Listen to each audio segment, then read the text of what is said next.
And welcome back, ladies and gentlemen, to the Gears Summer Major Grand Finals time. Finally, we have reached a point where we are going to crown a champion. It's going to be the gauntlet for sure, with it being a best of 9. But regardless, though, it's going to be a ton of fun to watch Fire and Ice represent Latin America and Vanquish represent North America. I'm Taylor Reflections Noble, joined by Jordan Ribs Ribeiro, Ryan Full Summers. We got a lot to talk about, boys. Vanquish, F&I. It's a rematch to take place. Of course, it's going to hit a bit different with it being grand finals. The pressure is real. The bright lights are upon them.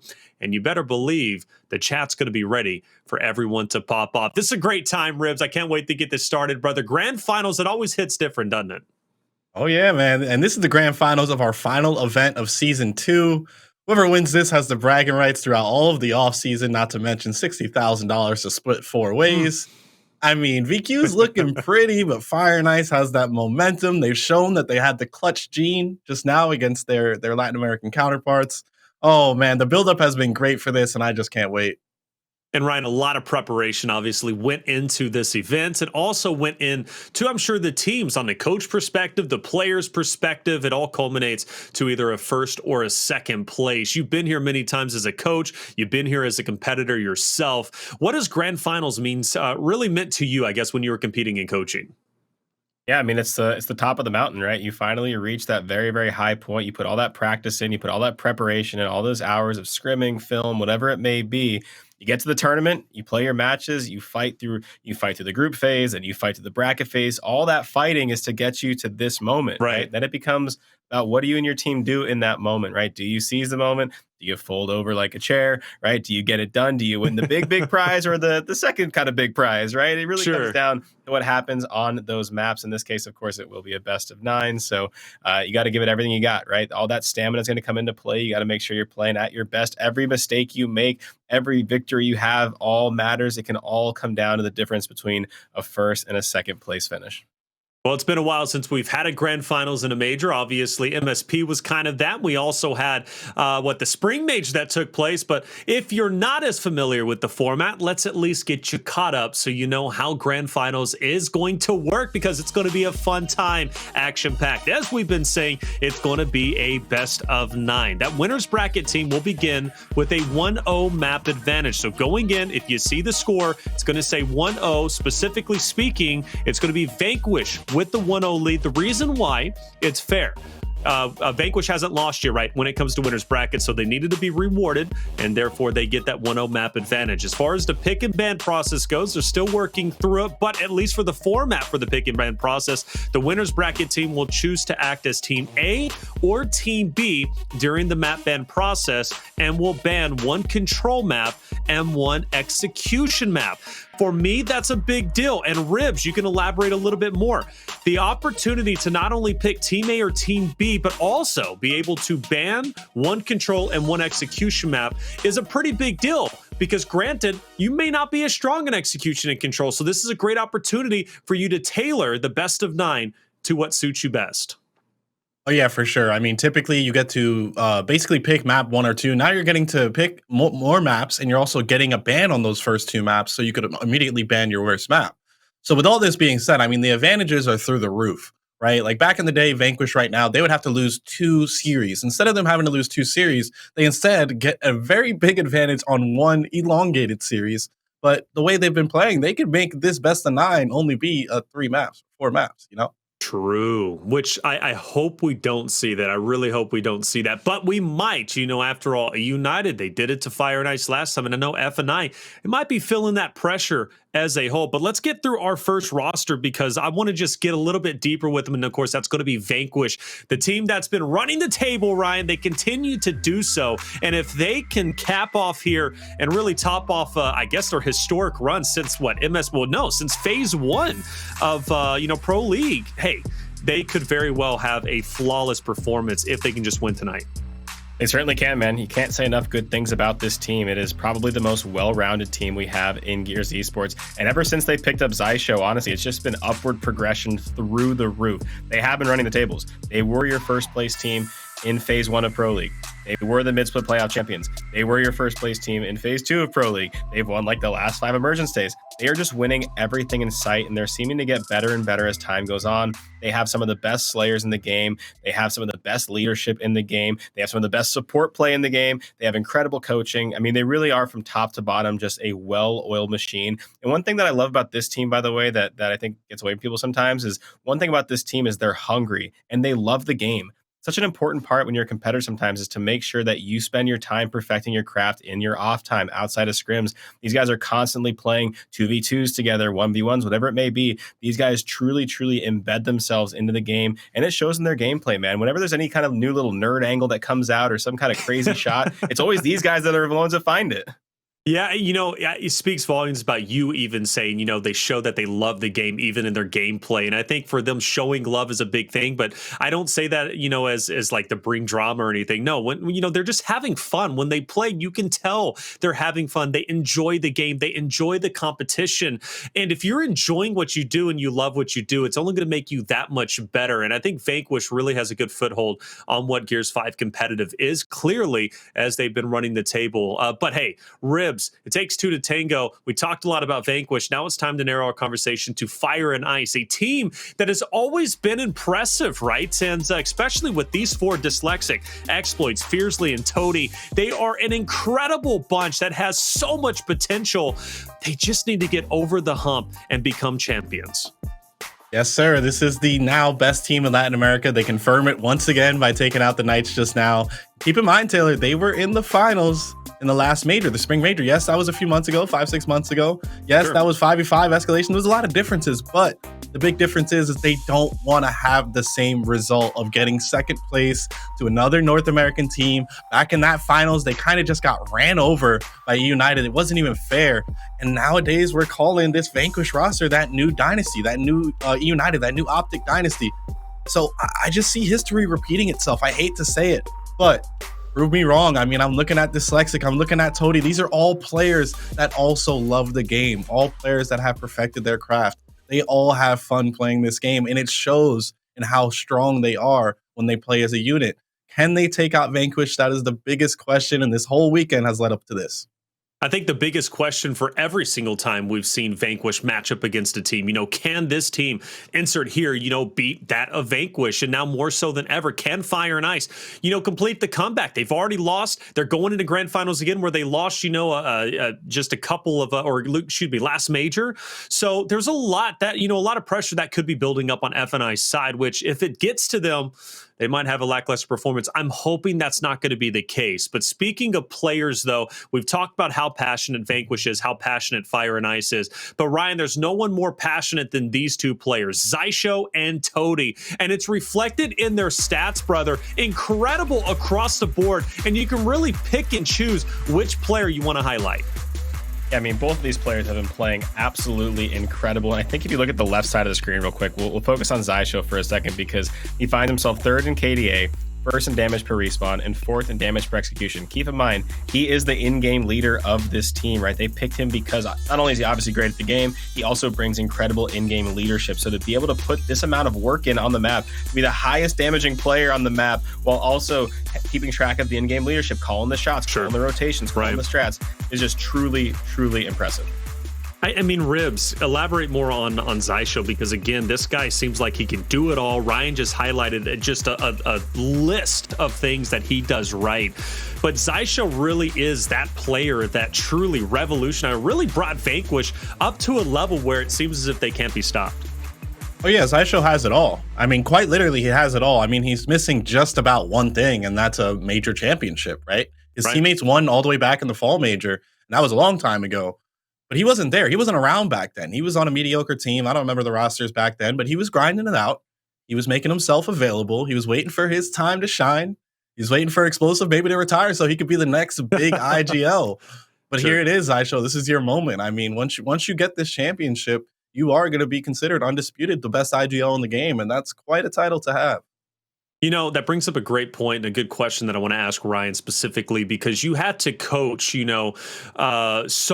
coach, many successful teams, Envious, Echo Fox. But the point that I'm getting at is there was always a team that you had to face off against, and that was typically Optic, who was quite unstoppable, right? And I think again, it's too early, and I don't want to offend anybody in chat because I know this always creates controversy. We've been calling Vanquish the next dynasty, and chat's not on board with that yet. I understand that. They're on their way to being that. But at least as of right now, it's fair to say over the past, 6 or so months, Vanquish has in fact been the most dominant team. How intimidating was it, at least for you, relating your experience to face off against Optic, maybe that Fire and Ice could be feeling the same way playing against an unstoppable force, which seems to be Vanquish?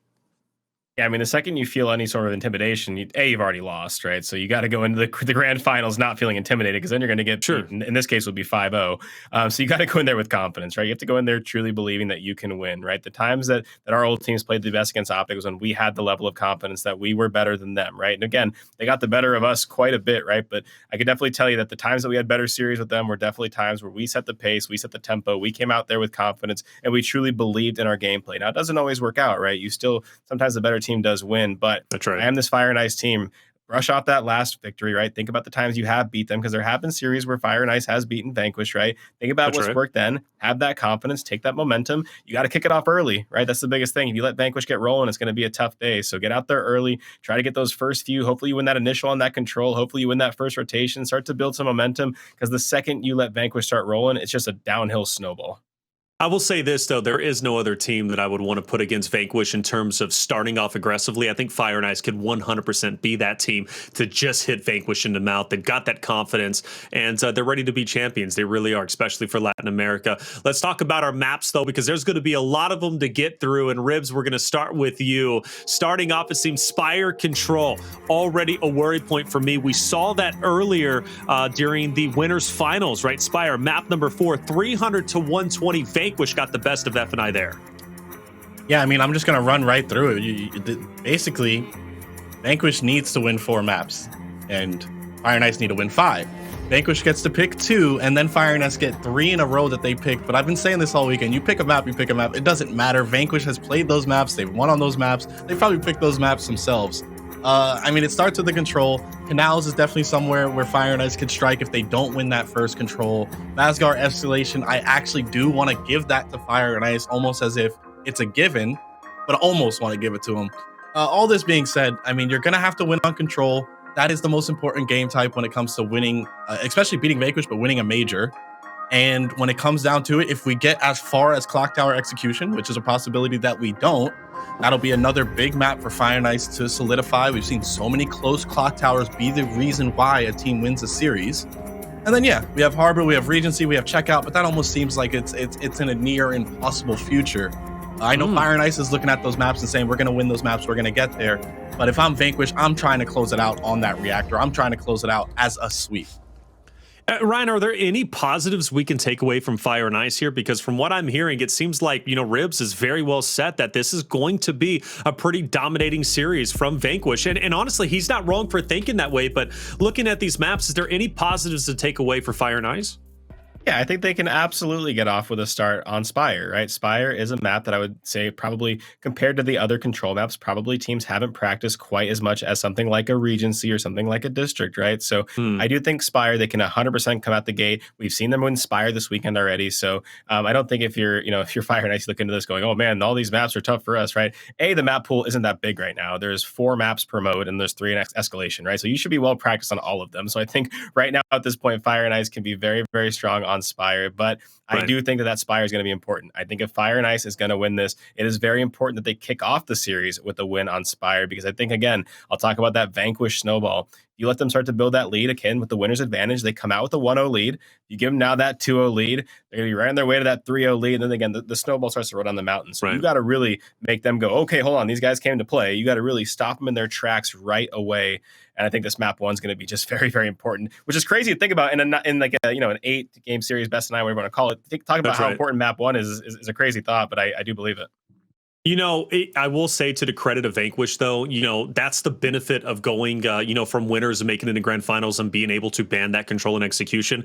They do ban out District. I don't think they're a bad District team, but the biggest one that I think, they got away with was banning out Tomb Execution, one that they have clearly struggled on against various teams as of recently. So the fact that they get that ban out is, in my opinion, massive, because if I was Fire and Ice, I'm 100% picking that as my first execution game mode, because I know that's my best chance to take a map off of them and maybe, take a 2-1 lead, or maybe tie it up 1-1, whatever, the case was. So for Vanquish making it to grand finals, getting Tomb out of the way, that's one less worry that at least I would have on my mind. So fair enough. I'm liking the maps we're rolling with. Like you said, Ryan, we don't have that many to work with, but the ones we do have to work with, you got to be good on. Let's talk about our predictions, though. This is going to be a good time, and I'm wondering if we're all on the same page. So Ryan, let's start off with you this time. Yeah, I mean, as I've alluded to, I came into this tournament thinking that Vanquish was the best team, and I have a firm belief that I'm going to exit with Vanquish being the best team. So I am going to go with them in the grand finals. Very impressed with what I've seen from Fire and Ice so far. I do think that they can definitely make this a memorable series, but Vanquish just looks really, really strong. They had a slight hiccup this weekend in groups, but I don't see anyone this weekend that can beat them. All right, Ribs, what about you? Yeah, I mean, sorry, same here. Vanquish all day. I mean, they've been playing so well. They came out of losers in the playoffs, right? And they were able to overcome this huge disadvantage that you have coming out of losers. Now they're in winners, and they've already beaten this team. They've beaten just about everybody in the bracket. They've won everything leading up into this 5 days, 2 phases of Pro League.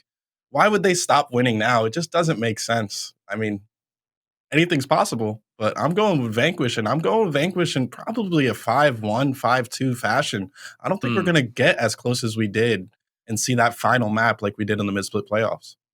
I mean, look, you guys are bringing up the truth, absolute points. Okay. For me, you guys know, I think everybody knows at this point how much I'm a fan of Fire and Ice, right? I love supporting the F&I boys. I really do. But in this case, guys, I can't do it. I've got to go with Vanquish. I really do.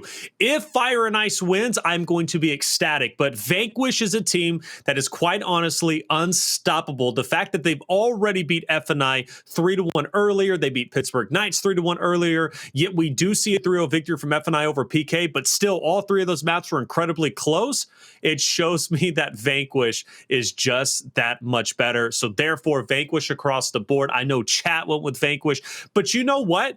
Don't get discouraged, F&I fans. And for F&I, if you're watching the pre-show, do not get discouraged by that either. Use this as fuel for the fire to become champions yourself, because you can. Just come out the gate swinging. To call the action, we couldn't have a better cast, right? It's going to be Colin the Crow Clark, Jacob MVPR. I'm excited for them to bring that fuego. Boys, take it away. Had to be these two teams. No other teams have performed as good as these two the last 2 splits, putting up the best possible performance time in and time out. I wouldn't rather have 8 other players on the lobby, because they are without a doubt 3 of the best players in this lobby in the world, with 8 of the best players in the world in this lobby, with 8 of the players that love this game the most in this lobby, that grind it the most, that play it the most, that are out there in the trenches every day. Jacob, this has got to be the best possible setup for this. This has got to be the closest we come to a standard matchup, a heavyweight matchup. We've seen some 3-0s today that were a little dominating. We've seen some close matchups that went a little close, that got a little close to the shave, you know what I'm saying? Got a little knife's edge on a lightning bolt. I don't care what the final score of maps is. I guarantee not single one of these maps is not going to be a blowout. These are going to be close, highly contested, tons of fights. These two teams, I think, are about to try to rip each other's faces off virtually. And if they do it enough physically, they might start melting off.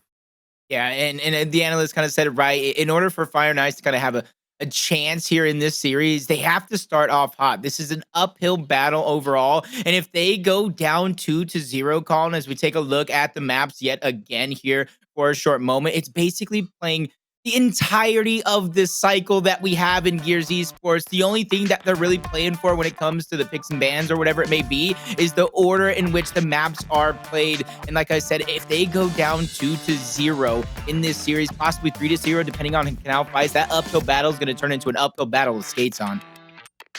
And bear in mind, the thing that I really like about the way that this is going to go is the fact that there's not going to be a lot of comfortability.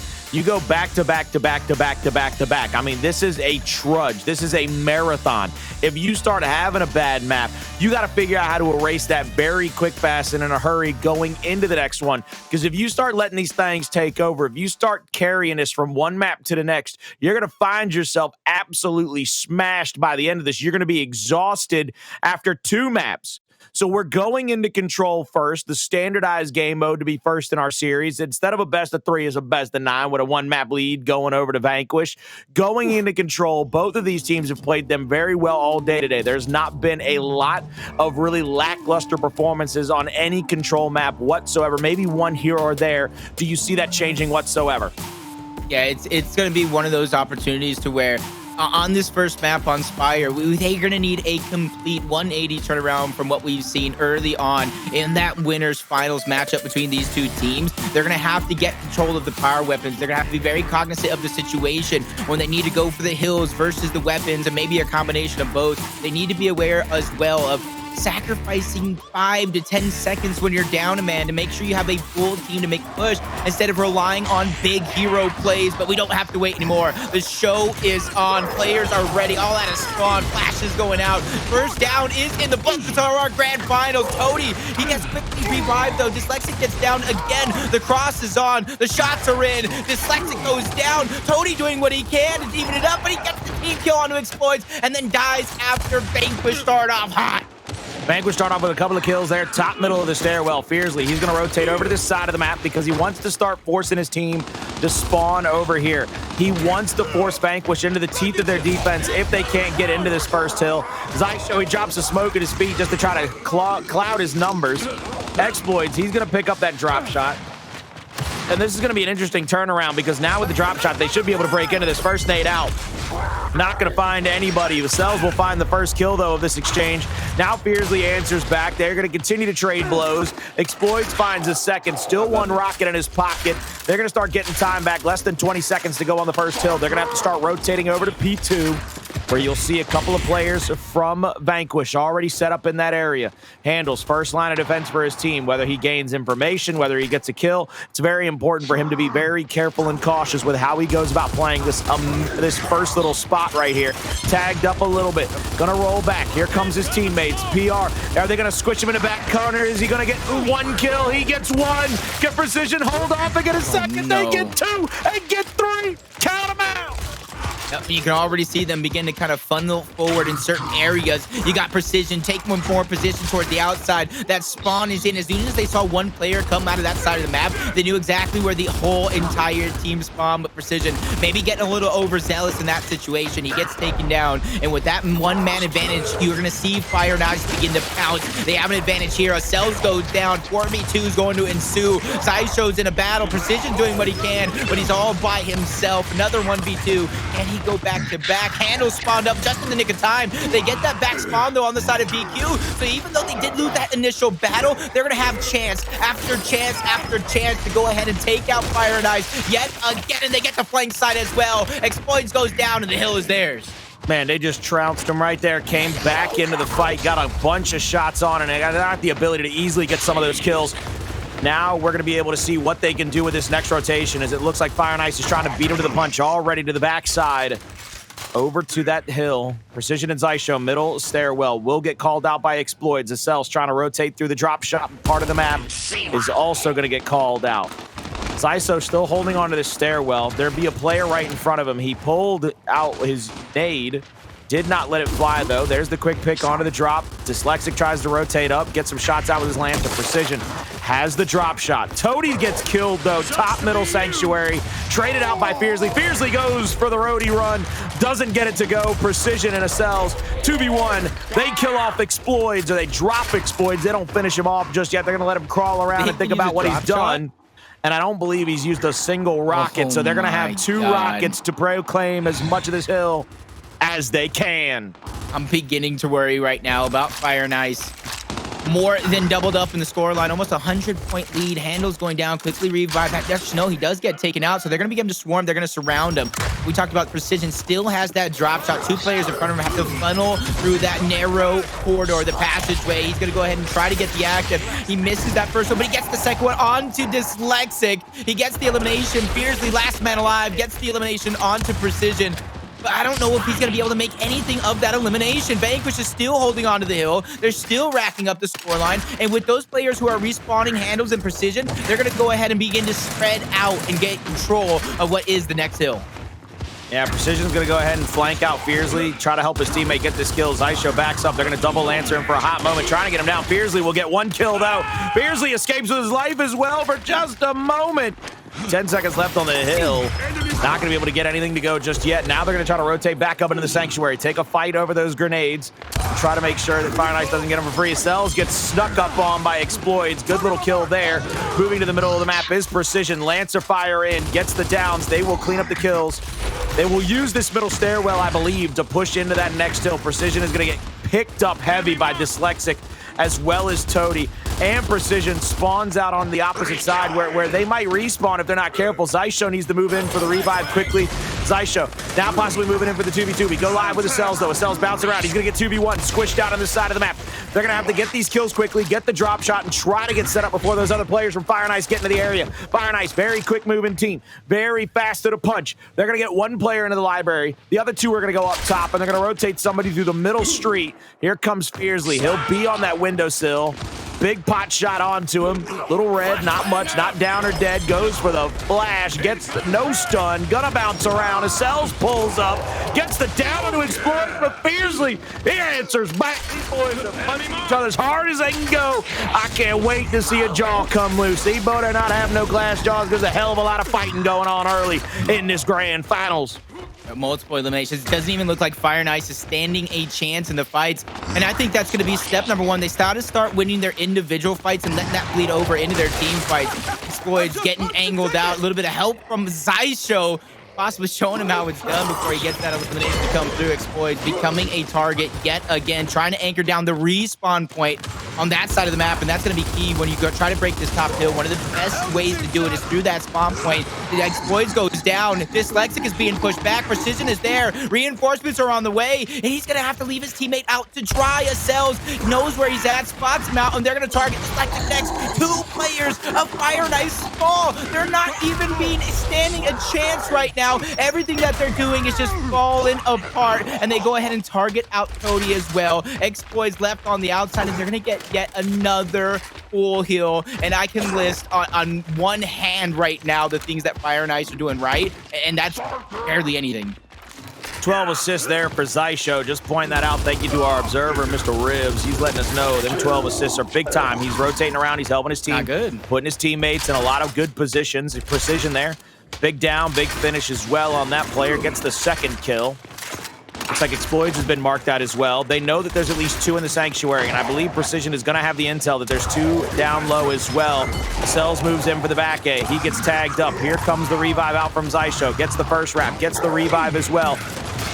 Acells picks up the meat shield. Xysho finishes off the other one. I mean, that is just picture perfect.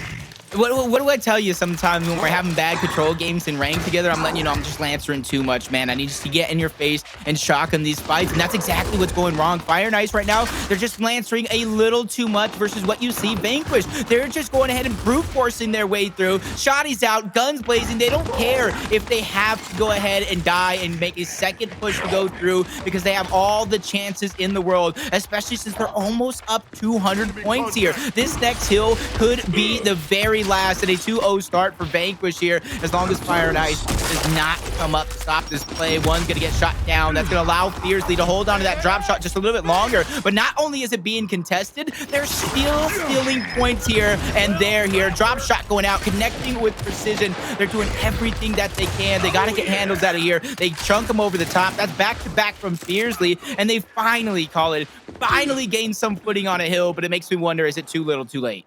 It might be. I mean, if you look at it, they stay here for the rest of the time. It's 251 to 110, 112, something along those lines. You're going to see now Acells set up just outside on that first concrete little picnic. Now big shot out of Dsylexic, full red. Second big shot out of Dsylexic, gets the down. Third one gets the chunk. Now he rotates around, goes to the up A. Dsylexic just in time to pick up a 3-piece and a biscuit, baby. He came through. He had some Lancer help over the top. And that's what those Lancers of Fire and Ice have been trying to set up. Kills like that for a guy like Dsylexic, trying to let him heat up a little bit, trying to make life easier for him. The next hill will be inside of the Sanctuary, so they're going to go in here quickly, try to rotate up in here and get set up before Vanquish can get up into their face, get up into their grill. Hndles gets called out, both him and Precision marked up. Shots on, a lot of damage being pushed out. Dsylexic, though, again, still on a fire and a roll and a biscuit and a bowl. That man is going to be going hard until he goes home. Precision, he goes down after picking Dsylexic up and shutting down the kill streak. Fearzly with another drop shot in his pocket now. My man is going to be stacked up, ready for the retake from Vanquish. An active should shut down this whole hallway. Oh, he actually doesn't get anything with that drop shot. I don't know if he activated or not. Hopefully he got a little bit of damage, but players are still dropping on the side of VQ. That is going to be a team wipe. So that's back-to-back hills, and this is the moment that Fire and Ice absolutely needs here. They not only need to go ahead and defend off the rest of this time, they need to begin to think about what is next. 55 seconds left on the hill. I know that might be a little bit too soon from what's going on, but you need to start thinking not only one step ahead, but 2, 3, and 4, because Vanquish, they're going to knock on that door. They're going to kick it in time and time again. It is war that they want, and it is war they will get. Vanquish, they're getting angled down low, but they're going to go ahead and stand their ground. 2 more downs coming through. Dsylexic gets taken out. Toti falls. Fearzly falls. Everybody is just getting taken out. Xploidz being pushed back. And this is where Vanquish, they can push through. They can get the elimination, but they're like, nah, you have to come to us. 40 seconds and we win this game. Yeah, they're going to stay there, and they might even bleed this out 286, 287 before they get off of it. Acells is already in the next hill. I think Acells' job here is to try to hide. He's got to try to camouflage his number and try to sneak somebody, but he's not going to be able to do it. He gets marked out. They know that he's here. 4 players are going to start pushing into him. He gets one big back A on the second. Second back A connects. Now fighting against Dsylexic. Hits the third. It's over. Anything you can do, I can do better. Get your butt on the ground. I'm going to take it downtown. Acells shooting his face off. He said, oh, he's shooting a Lancer. He's shooting a that. Oh, zoom in on that. Zoom in on that one. That's nasty. That boy nasty for that one. Giving it to him, letting him know exactly what he thinks, showing absolutely no respect. 18 seconds, though. Hopefully these frag grenades are going to be put to use here as Xysho goes over the top. But deep there, are they going to need him? Dsylexic goes down, another down coming through, but Fearzly and Toti with the game on their shoulders are doing everything they can to stop the bleeding here, but 55 seconds left. They need this time and some because Vanquish just 10 short seconds away. They're going to have to defend the weapons all simultaneously. They have 3 players over here on the side of VQ. Xploidz gets one, but the drop shot goes on over. Fearzly trying to be annoying in the middle, but with that player going down, that just leaves him out to dry. He's gonna fall. Drop shot go 30 seconds left on this hill with only 10 seconds needed, and Toti goes down in the vicinity. This is VQ's chance to close out game number 1. A few seconds away, and 3 on his reach. Vanquish dominant to start our grand finals. Man, that's 2-0 right there. That's 11 minutes of domination. That was an absolute showcase by Vanquish. Not a single player really putting up that big of a fight. The best we saw out of them was when they finally started getting Dsylexic going. When they were getting the shots for him to allow for him to start getting 1, 2, 3 kills in a row. Acells answers back with his own later in the game. But it was one of those situations where they are going to try very hard, Fire and Ice, to disrupt what Vanquish does best. And right now, the hard part about disrupting what Vanquish does best is they ain't doing nothing bad. Them boys are on fire. Them boys are nastier than 2-week-old fried flounder in a defrosted fridge, my man. That is some nasty, slimy stuff, and they just as bad as they are, boy. They know they, I mean, like, that's how bad they are. We know they bad. That's the problem, baby. That's the problem.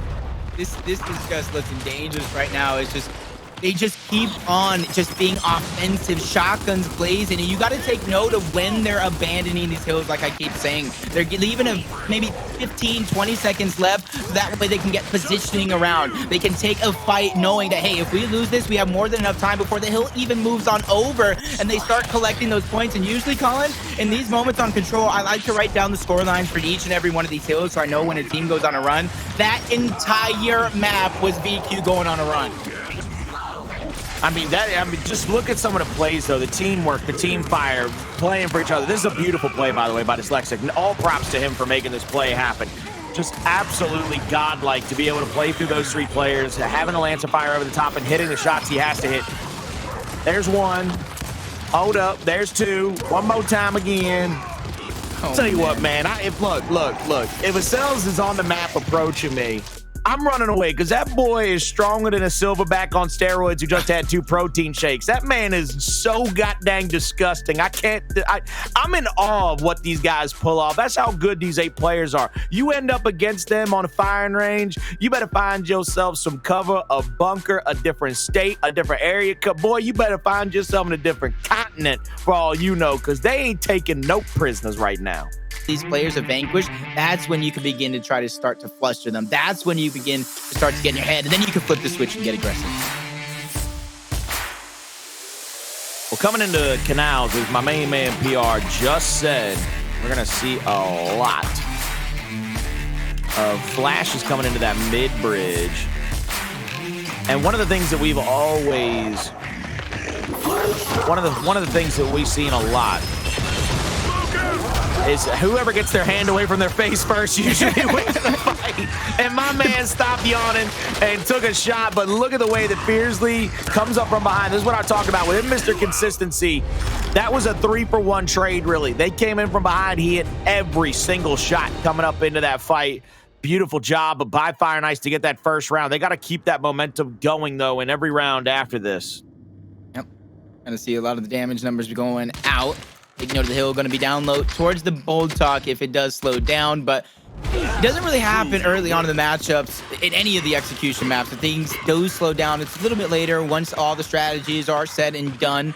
2 players going wide towards the low side, 2 players going underneath the bridge. You know, I don't know, they have the upper hand when it comes to that Lancer fire. A late flash, Xploidz going to have the upper hand here for a second, and he gets first blood on the precision, gets second blood, gets third blood, the hat trick, the ace is in the books, Xploidz is alive, giving Fire and Ice life. Oh, they kicking him now. Oh, they kicking now. These 2 teams got a nice little grudge match going on, and it is on full display right here.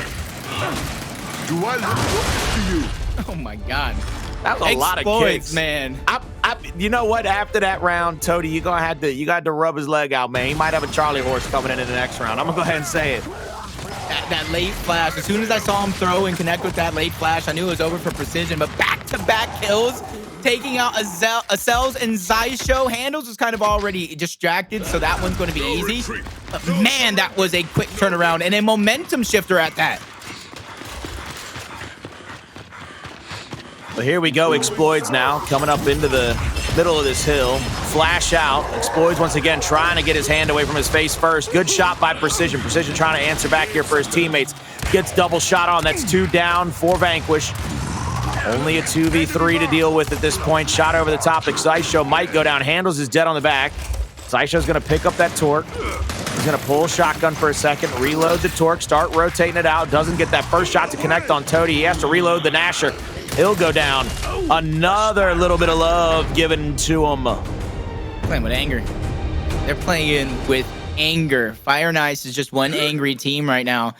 They didn't fight this hard to just go out without a fight. 3-0, 3 straight first bloods. Xploidz and Fearzly leading that charge. And when you have these 2 players going off, it's almost exactly what you said about Dsylexic. It just alleviates that pressure. It allows for Dsylexic to get a little bit more loose because then the pressure and the focus isn't necessarily on him. Toti, he's that player that you see throwing that smoke grenade, getting those spots onto those players, which is important before it go ahead and blows up. There goes a change of strategy to come through from VQ. They try to Lancer out the gate, but 2 quick revives are coming through. Precision with a change of plans, goes for that torque bow underneath. Hndles gets 2v1. First blood blooded. Precision's going to even up at 3 APs. They're going to backtrack, try to slow this down and reset here for a moment, but they have to survive the onslaught of Lancer bullets first. But now that they do, this is their moment. This is everybody's moment to breathe, and he connects with a torque bow. Dyslexic goes down. No breathing for anybody as Xploidz, the last one left, coming down to a 1v1. The flash is out. The dash is out. He misses. That was actually a frag grenade. He's going to stay aggressive,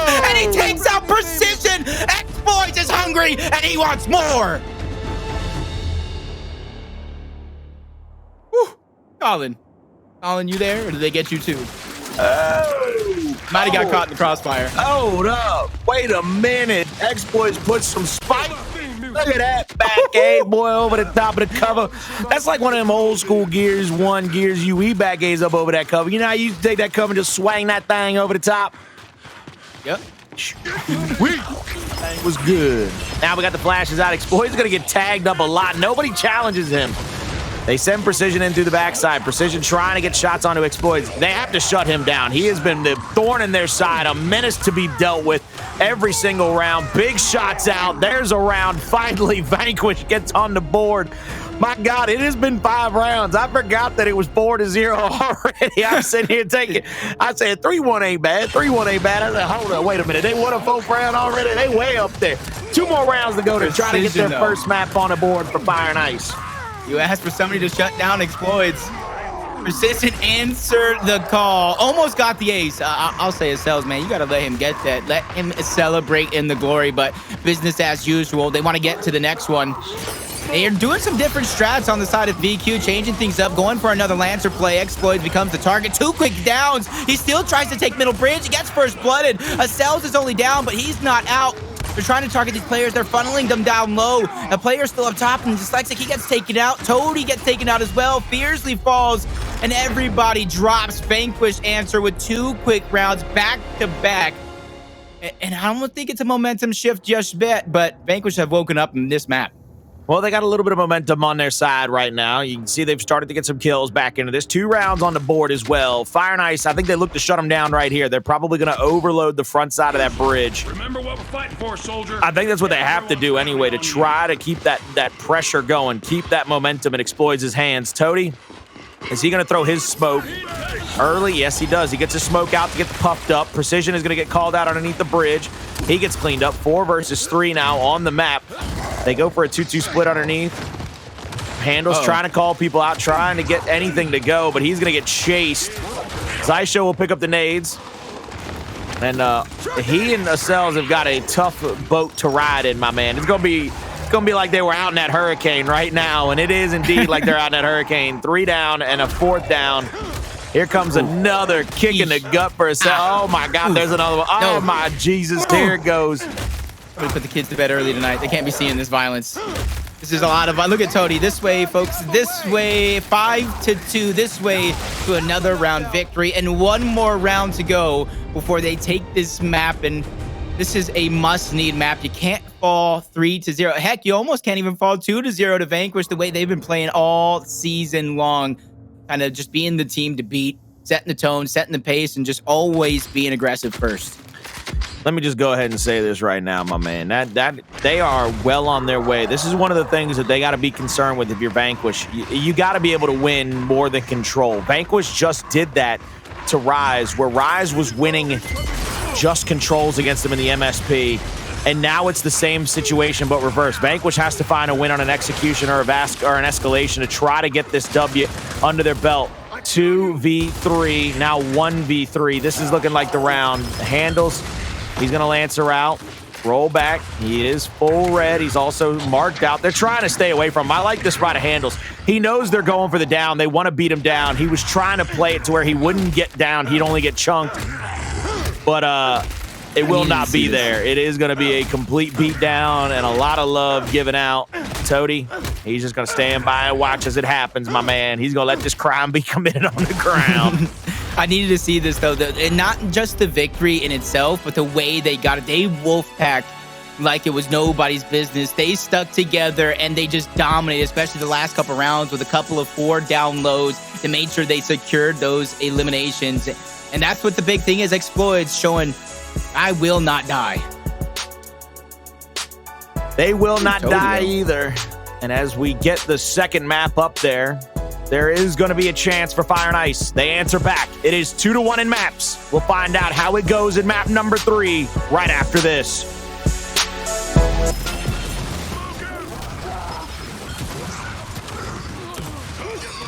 Vanquish. We are deep in the middle of a best of 9. Vanquish awarded the first map, and then they win the second, technically. And now coming into this Canals execution, they have dropped a map. So we got ourselves a ball game, Jacob. Yep. Throughout that execution, I just noticed F9 brought the playbook with him, making minor adjustments, making major adjustments, full-on strat changes to go through, and they just dominate. In that 1v1, Xploidz just dominate almost the entirety of the match from the very beginning with that triple kill. Or I believe it might have been an ace or to the very end, but even precision, man. All these players, that's why we kind of talk about 8 of the best players Gears Esports have to offer, playing for such a large amount of money, the pride, the glory, bragging rights. And for Fire and Ice, they're playing to make history here in our grand finals. They were down 1-0 in the series due to that winner's bracket advantage. And you got to imagine in their heads, it could easily be 1-1. And if I'm them, that's the same mentality I keep riding with. And I mean, they got to stay aggressive. They got to stay on top of things because right there, that's what was winning them that map number 2. Exactly. When they go to Vasgar, this could get interesting because they can stay as aggressive. We've seen Fire and Ice be basically the best Vasgar team all weekend long. They have destroyed people on it before. They come here, they are going to have to go up against Vanquish, who isn't too shabby themselves. I think the difference being Vanquish is going to try to spread their numbers back out because this does, again, have an objective that you have to deal with, that you have to play with. We think about Vanquish. We think about how great they are in the slaying category. But you come here to Vasgar Escalation, you throw in those 3 hills, and Vanquish can try to do the same thing they did in map 1, which is spread your numbers, not let anybody get really on a roll, play up against you, and then you have a chance to smother them out. If I'm Fire and Ice, I wolf pack, I stay together, I pressure any side of the map I find myself on in a numbers advantage, and I keep that pressure up. That is going to be their key to the victory on this map, I believe, because if Fire and Ice does not wolf pack, if they don't stay together, they are going to get picked off.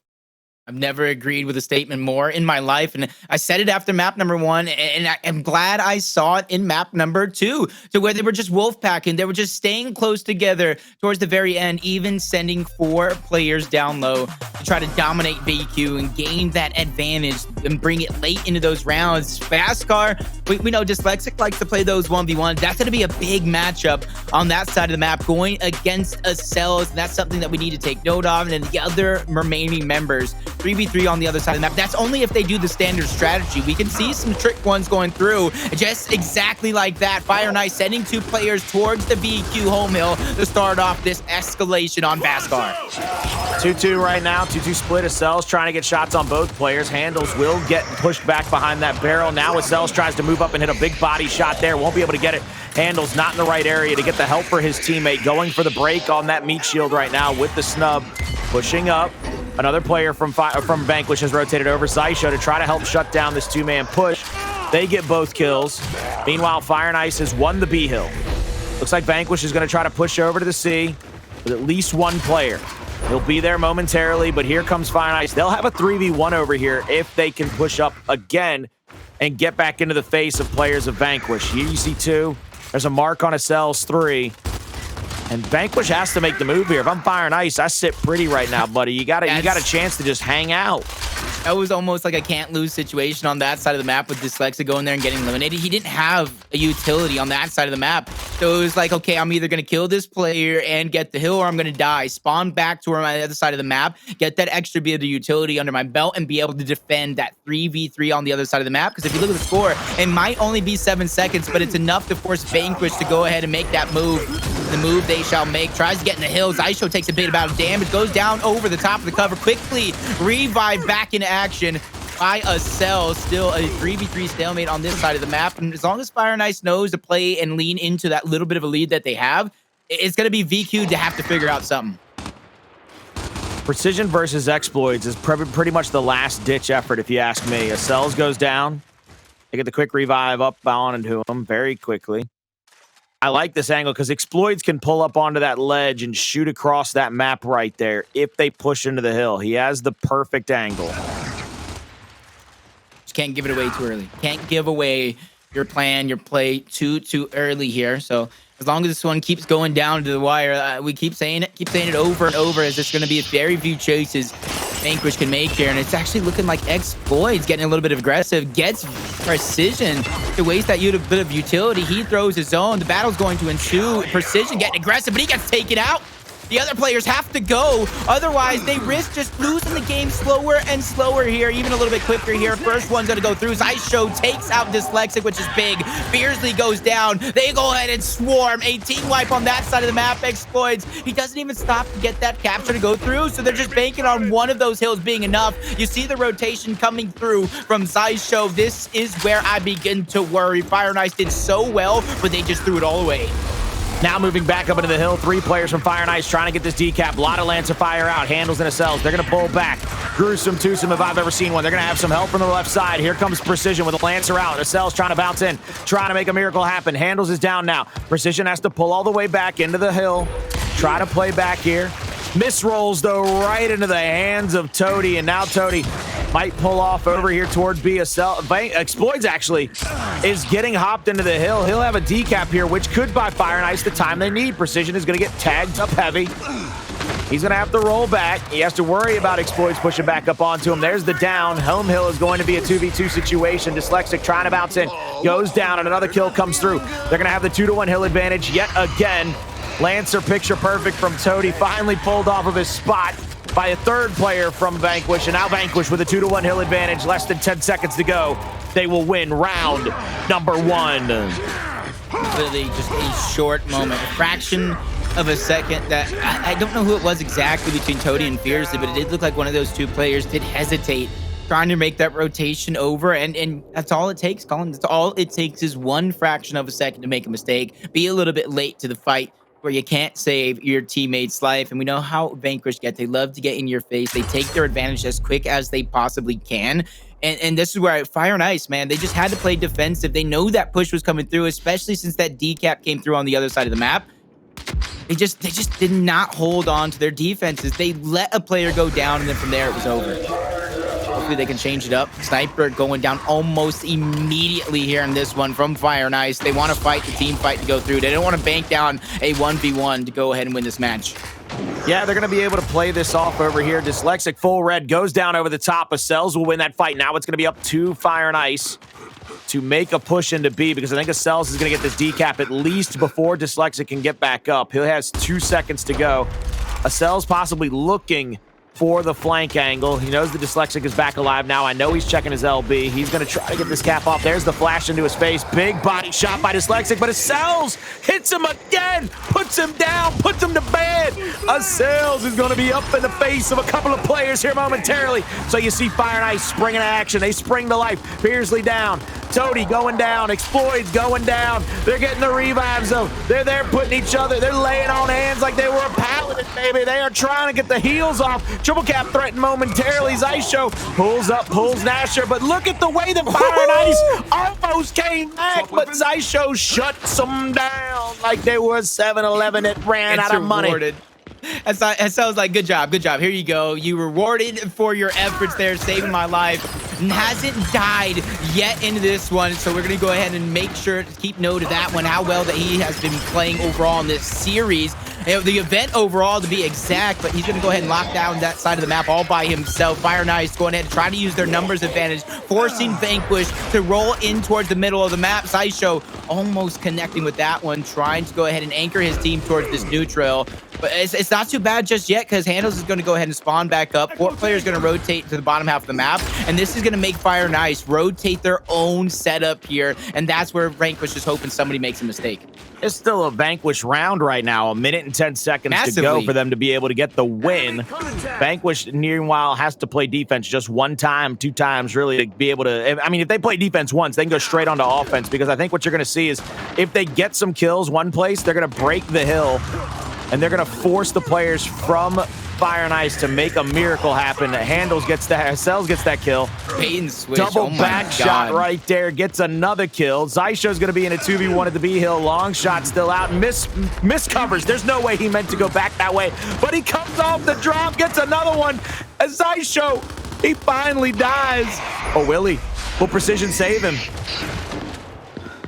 Not eliminated just yet. Oh my God. Turns to try to get the elimination, and he saves, keeping the 5-kill streak alive. Xysho will not be denied here. 2 in a row for Vanquish as they finish off that triple cap domination. They are just asserting themselves. Whatever they want, they will take. Whatever they want to eat, they will have, and they want to just eat up Fire and Ice here into this series. And we're talking about Xysho without a single death just yet. Fearzly, no eliminations just yet. And this is the story. Vanquish, season ending here, putting themselves on top, trying to complete the hat trick in terms of event wins overall. This is just pure dominance this weekend. Fire and Ice early in this one after the first round loss put down that long shot. So now they're going to be building up their Boltok finally. Acells, by the way, on the opposite side of the map. If he continues to take that 1v1, he's going to have a retro to deal with his opponent. And it will be Acells in the one. Acells will not only have the 1v, he'll have the long shot. 3v3 over the tank. They do not take the retro into the tank fight meanwhile. Okay. And see on the other side of the map, you got Acells that has that retro. In that 1v1 scenario against Dyslexic. He has high ground as well, so it's about picking and choosing your battle. Which fight do you want to take here? Takes a shot from Dyslexic. Gonna slow it down just a little bit, trying to go ahead and dish out that damage. As soon as he feels comfortable with the amount of damage Acells does put out, that's when you're gonna see him switch towards his shotgun. But it all comes down to not only the damage that he's putting out, but how much he takes. Switched on over this fight. Great smoke from God, he might not even take that Precision fight. pushes through. Xploidz gets taken out. Dyslexic falls on the other side of the map as well. They're going to sandwich. They're going to swarm. This is looking like another quick round for VQ. Sniper over the top. A down for Xysho as he continues to dominate the opposition here. 5, 0, and 9. Another shot. He is just not missing right now, Colin. Another triple cap in the books. Oh, he would have hit that shot. He would have hit that shot if he wanted. And this one is over. Fire and Ice go down on the other side of the map. A quick 3-0 lead for Vanquish in the map, and could be a 3-1 lead overall. Man, he kicked him off with that meat shield. Said, "Get on out of here, boy. This is going to be RC Hill for just a moment. Let me get this triple cap under domination here. 6 kills, no deaths, 9 assists. It's not like he's running and hiding from any fight. He's in the fights with his teammates with 9 assists. Acells 8-2 and 8 though. Almost a 10K damage. Toti trying to answer back with 10K of his own damage, but he's died a lot. That means he's putting his team in some pretty bad positions. He's not coming off a respawn a lot. He's having to come off a respawn a lot, excuse me. And he's putting his team in some bad positions. And here we go. Fire and Ice. They said the long shot didn't work. And you got yourself a retro. Oh, we got some Boltok. Let's spread them out. Let this team fight thing ain't working for us no more. Let's put an M bar down, make it a 2-2 split. They're going to try it here over the helicopter. Let's go live with that one. Dyslexic, Lancer shots out, trying to get that little bit of an angle on the Hndles, trying to just tag him up, allow for his teammate to come down them stairs. It's going to be Fearzly, flash over the top. Now pushing in, beautiful damage, but Hndles still gets the kill. Dyslexic has got to bounce at him. Dyslexic has got to go for this down. He does get the first down, pulls out the snub. Gonna try to go for a second one, continuing to put out damage onto Hndles, but he goes down as well. That's another down and dead. Acells will pick up the M bar. One player is respawned, and it looks like he's actually going to go for B. They're going to overflow this B hill now. It's going to be a 3v whatever for the life at this B hill. Xysho, man, Acells he's is just just already revving up going that in. M bar, hits a body shot precision. He tries to get the finish there on one of the kills. It was down. 2-1 hill advantage. Xysho is rotated away with the retro. They still have the hill advantage, which will give them a greater point advantage. Long shot comes through though. Unsure if Hndles is going to make it there. Oh, that was needed. Nasty angle. That was needed. Back-to-back shots. One a headshot, one a body shot. Acells goes down. 40 points separating these two teams for this one moment. If he would have hit that one, that would have just been insane. But 3 players fall. Precision, Xysho, Acells on respawn. Triple cap domination. Hndles has to be the hero. Even if he does get taken out, it's all about the time that he buys his team. Downs Dyslexic, almost gets the elimination. He bought some time. Off of respawn they go, but they're going to stagger out Hndles. Hopefully this works out for him. He does get eliminated. Xysho double down towards the backside. His first death is now in the books. Acells gets shut down. Hndles falls. Precision gets taken out, and Fire and Ice are on the board to end the half. And that's a great answer. That's what they needed, man. They had to put down a secondary power weapon to try to get back into this one. They put down the M bar on the opposite side of on the helicopter side of the map. They lose it, though, and they have an early advantage where they then take a 3v2 to the opposite side of the map, and they were really leaving it up to Acells to hit some of those body shots with that sniper, with that or with that M-bar, excuse me. And when Acells can't hit those shots to get those kills, everything kind of falls apart in that team fight, gives them the advantage, gives them the ability to basically stand up really and take the rest of those fights pretty cleanly. Xploidz, though, I mean, absolutely gorgeous headshot there on the revive on Hndles. That's a once-in-a-lifetime type of shot. See Fire nice. They want that sniper on the bottom side of the map. They have high ground. Fearzly with the retro as well. They have a numbers advantage. They're beginning to sandwich. They're not sitting back. They're not relaxing, but they get eliminated. Dsylexic gets first blooded over the top. Fearzly gets popped, dropped as well. Precision revives coming through. Xysho gets taken out. Precision falls. Acells doing everything they can. A great flank to come through to save the day. Acells will claim that sniper on one side of the map, and they will claim the N-bar on the other with a great initial. They're in full control of this round. Did they get challenged at M-bar? I was too busy watching the minimap. So it was a 4v3 for long shot, and Vanquish said, not this time, not again, not gonna happen. They're just taking turns on the side of VQ. Xysho's not dying. Acells going off. Precision just having an event of lifetime. Hndles just being the defensive rock. Nobody really getting past and buying time, even in the worst of situations here. Players hopping over cover. Toti gets tagged up. Takes a lot of damage. He doesn't get the help on the other side of the tank that they're looking for. Xploidz takes out Precision, and Xysho going down is going to be the cushion that they need, but already a 50-point lead for Vanquish. They're going to begin to rotate around, try to stretch the defense in, so that way when these players do spawn up, it's two different 2v2s instead of one massive defensive hold on the other side of the map, but it actually looks like... I'm actually really surprised. Getting aggressive. Oh, no.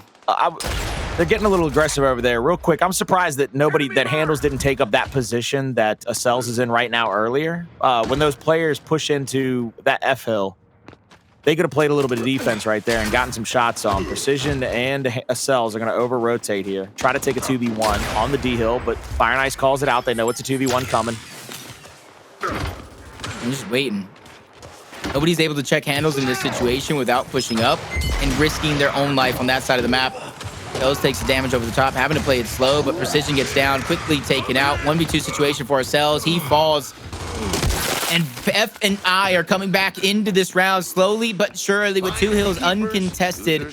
They will have reclaimed lead in this moment. Toti setting his eyes towards that neutral. Doesn't like what he sees. He knows the numbers are rotating over the top, especially since his teams are making their presence known to try to defend the home hill of Vanquish. It's going to come down to this in this round. If Vanquish loses this, they lose the round, and Acells shuts down Xploidz. He needs a little bit of help. Fearzly over the top gets taken out by Xysho with the M-bar. They're trying to come back into this round. They have 2 hills under their control. The win condition for Vanquish is back under their belt as well. 10 seconds left. They will take the victory, and they get the decap on the other side of the map. Fire and Ice is falling apart before our very eyes. Vanquish take a commanding, a dominating, and a terrifying 4-1 lead.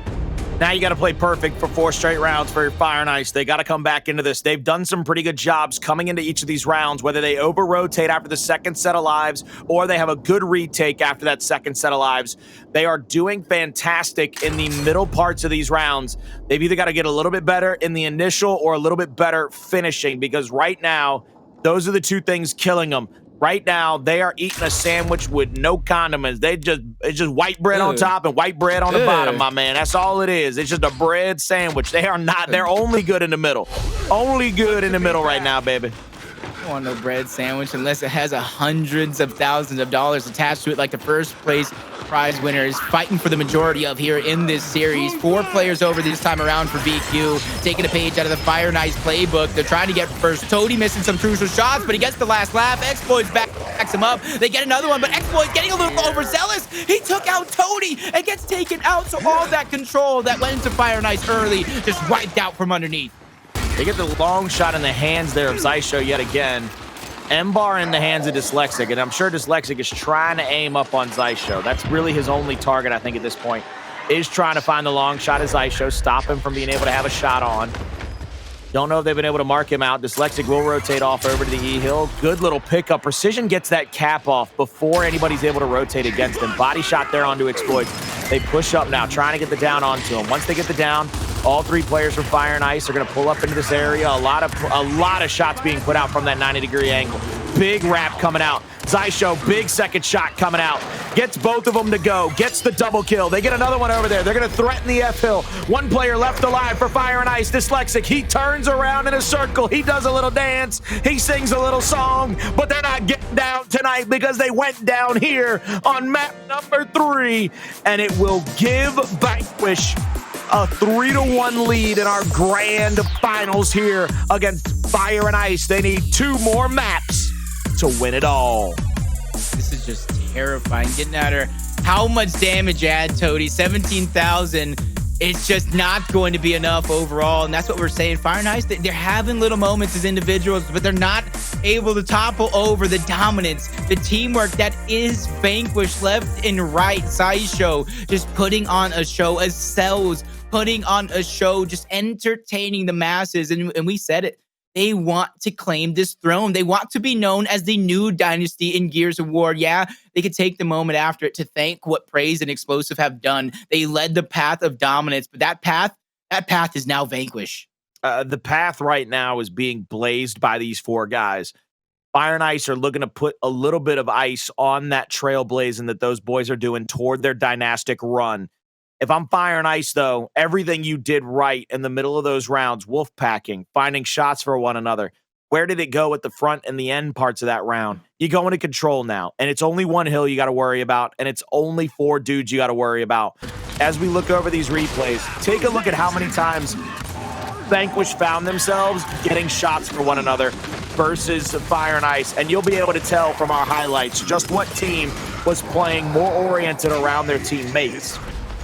And just a couple missteps, a couple blunders, team kills even going through on the side of Fire and Ice. So I think in that one, or at least with the massive lead that VQ had, they were beginning to get desperate. And look at VQ, look at Xysho just torturing these players. And honestly, they're going to need a quick turnaround. They need to take this moment, go back to the locker room on the side of Fire and Ice, and they need to have a speech. They need to have a talking to in order to just play it like they know they can. Very, very similar to what we've seen on Canals. Yeah, Canals, the map kind of plays in terms of aggression, in terms of kind of bottling people up. But overall, that's what you've done to get to this point on the side of Fire and Ice. That's what you've done to claim your spot as one of the best Latin American teams overall in Gears Esports now since you took out PK. So now that you have to play with that same confidence, you just have to show VQ that you are still in it and you won't go down. Reactor control is going to be the hard one to do it, though, Colin. We know how aggressive VQ is. Like to stagger out those deaths and the torque bow and a grenade that Acel and Precision is going to fight for. Without a doubt, and Reactor also boils down to those corner maps, those corner hills yet again. I mean, this one is very much controlled by those 4 corners, how good you are at playing defense in those 4 corners as well. But I want it to be Vanquish playing that good, not Fire and Ice melting away, not Fire and Ice not having the passion to put up with them. I'd always rather it be about a team winning more than a team losing. Yeah, I think that's a great in that situation. And to me, I don't think they're just kind of rolled over and die here on the side of Fire and Ice, but they need to start chaining together these little moments as a team, as individuals, so they can do it as a team. Hndles shock over the top. Early first bloods going over to VQ. They get the frags. They get another couple of eliminations go through. Fearzly, the only player so far winning that individual battle to claim that high ground. So at least there's something going. He's going to be able to hold on to that high ground, get the information, but Dsylexic just gets staggered out again. They need to go ahead and stop the bleeding here, Colin. Spawn up S4 so they can make the proper move. They're going to have to go in as a full squad of 4 here. They're not going to be able to push in as individuals. They're going to have to get a bunch of kills consecutively. Let's see what he's going to be able to do here. Toti is going to be on that top 2nd level. 2 players in the area. Pushing in on Xysho. 1 player almost gets tagged up. He goes for the back A. He's not going to be able to get it. Acells is going to get shot in the back now. Acells getting tagged up. They get the first down. They get the 2nd kill. But my God, goodness gracious. No, Xysho was the one to kill Acells. I thought they chunked out Dyslexic. I thought they chunked out Dyslexic. That's going to be 20 points over to Fire and Ice toward the ends of this hill if they want to stay there and bleed it dry. But it looks like Fearzly with a torque. He's got 2 more bolts in his quiver. He's got just a few shots to make to help them win this next hill. They're taking that torque bow around, playing it very well to start this game off, and I like the way he's just backing up, not overstaying his welcome, not just being overconfident, but just being very smart to play along with the rest of his team, but taking a butt of damage, back up, reposition himself, get the information, get the spots necessary with the full 4-man roster of his team. They trail early, 43-11 as we start the next hill. Dsylexic going to be one of those first players to get pushed on this side of the map. The other player on that side of the map, he takes a ton of damage, narrowly escaping that fight. The bait and switch coming through for VQ. Hndles goes down. Xysho falls shortly after, and Fire Nice will hold their ground side of the map, but it ain't over just yet. Precision now getting aggressive. Thought he saw an opportunity, but it was just a stuck in the desert. Fearzly gets shut down. Dyslexic maybe getting over aggressive. There's still 40 left onto that clock. You wanted this. Let's see what they can do. Here's another torque bow revving up for Toti, looking for somebody in the backside of that hill. Doesn't find any of the splash damage. They push those players out. Toti just outside the bottom of the hill. He's going to rotate over to his teammates now. They're going to try to break it from inside. Go for the shot on the backside of that computer. Won't be able to find anybody. They know that they're in the back left corner now. They know where that player is keeping that place held. Shoots out another one. They're going to push up into him. Xploidz with a big body shot. Gets the melee as well. Gets that down. Gets that kill. Fire and Ice, they're going to be able to take this lead here in just a few moments. If they hold on to the rest of this hill, I think there's got to be a chance for Vanquish to start over-rotating. They got to get to that next hill early and start setting up to try to shut down Fire and Ice from their over-rotation into the next hill. I like this rotation. 10 seconds left. They have ample time to do it, Colin. They have ample time to try to get over in that position. They don't have to worry about the torque bows spawning up and anytime soon. There's a minute left on that one. And they got in the angle on this side. All 4 players wolf packing together. This is what we wanted to see, but now they're going to need to execute. They're going to need to hit those shots we were talking about. A little bit of a lead going to the wayside as Vanquish beginning to rack up with little points as they defend the hills. Xysho over the top, getting the information, getting the cross, but that wolf pack is what we're talking about that they were doing right. And now F and I just wolf pack through, and they're only contesting the hills. Xysho with a flank. He gets full redded over the top. Dsylexic needs to win this battle, and he gets dropped. Xysho takes him out. On the other side of things, towards the hill, Fire Nice is winning that crucial exchange. The spawn point went over to Vanquish. They're going to beat them to the punch in terms of reinforcements.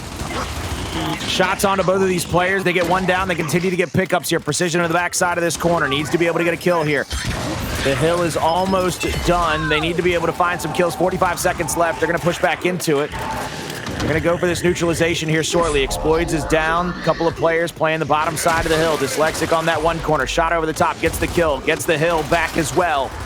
3 down and dead. 1 player in front of him. Xysho has the new torque. He's rotating it over toward what I believe is the next hill, because it is going to torque bow next. It'll be there at the conduit. So he's going to have torque on this side of the map, and anybody that over-rotates over there, he's going to probably try to pick them off and keep them spawning all the way out. They also have control over the mid-reactor as well. It really looks like Vanquish is trying to set up for this next hill. They didn't bleed that one dry.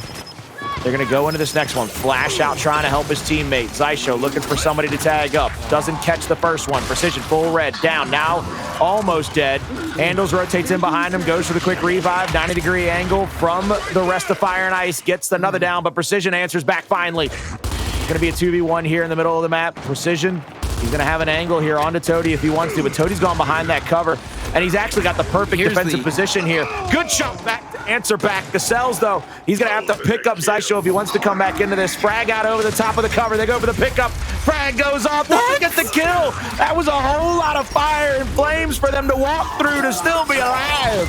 Centimeters were the difference from both of those players getting taken out. He had to use the second one, and all he got was Toti in that scenario. But last stand, Xysho connects with a near miss there to get that player Dyslexic taken out. Flanks around, trying to hold his ground, backing up, playing defensive, but to perfection, saving Precision's life. That is going to be a double kill. Toti finds himself in danger. He gets taken out. Xysho's going to clean that one up as well. Dyslexic needs to go ahead and slow down a little bit. All the Fire Nice, not for too long though, but they just need to slow down long enough so they can get their full man team up, make a push, get the information that they need. But with only 25 seconds left on the clock, Dyslexic playing for a sneaky kill. This is where it gets dangerous. He's getting pushed back. He's becoming a target. Damage is being put on. Xysho gets taken out, though, but the Wolfpack is there. Shotgun's blazing. 1 player gets taken out. Make it 2, make it 3 as Acells drops. 10 seconds left on this hill, and Fire Nice only have possession of the spawn point. They need to rotate over. They need to give up this health. Hndles trying to get shots over the top. What are they doing? 3 seconds to go. They've dropped one player in the middle reactor. Hndles continuing to mark out players. He might go on a big-time flank here. Flashes are going to be coming out. I like the fact that they got 2 flashes down on a precision in Xysho. It shuts down that retake. Hndles long-range torque from the other side of the map. He's a little bit red. Acells is going to be pushed upon, but oh, that nade was so good. Now they got one more to worry about. Xploidz goes down. Toti gets crossed out from the 6 o'clock. Couple of players going down here, getting into the hill. Vanquish setting up. They're going to be looking across the middle of the map. I believe Dsylexic, closest player for Fire and Ice in this situation. We're staying live with Hndles, though, just to see what he sees with the torque. Go back to the opposite side of the map. Torque bow out. Fearzly doesn't get caught. Second torque, getting ready to rev at him. Will he catch him on the top shoulder here? Won't be able to catch him. No more bows in the quiver for Hndles.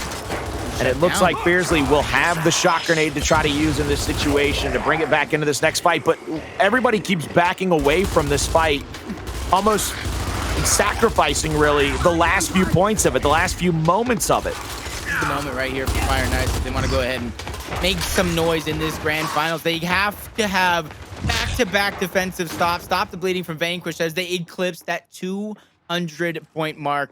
This is becoming dangerous. This is becoming concerning for Fire and Ice. Nobody really stepping up and taking reins in terms of offense, and it seems like Toti is just slowing down in terms of the IGL, but that's what happens with how aggressive Vanquish is playing. They're getting aggressive. It's like a blanket over them, a wet blanket at that, just suffocating these players and just holding them down, holding them to where they have no options, no decisions that they can make, or no advantageous decisions.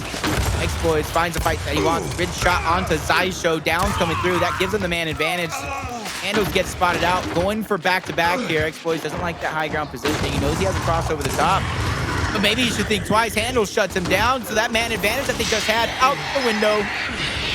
And Hndles might be able to push up into the 1v1. Xysho goes down. I don't think anybody's there to revive him out either. And Acells has put himself in the danger zone, trying to get a couple of kills here. Cleanup's coming through. Dsylexic will get revived, and the cleanup comes through. This whole hill will probably go over to Fire and Ice. It's a good retake hill for them as well. 60 to 70 points gets them up over the 130 marker or so, 140 marker. 150 really, 150 with that extra point still left on the hill. Shots by Fearzly. He said they needed back-to-back defensive stops to come through, and what? Precision just runs around him, almost making them look like fools. Luckily, Toti's going to go ahead and shut him down. They just need to continue to build on this momentum that they had so far in this last hill, getting aggressive.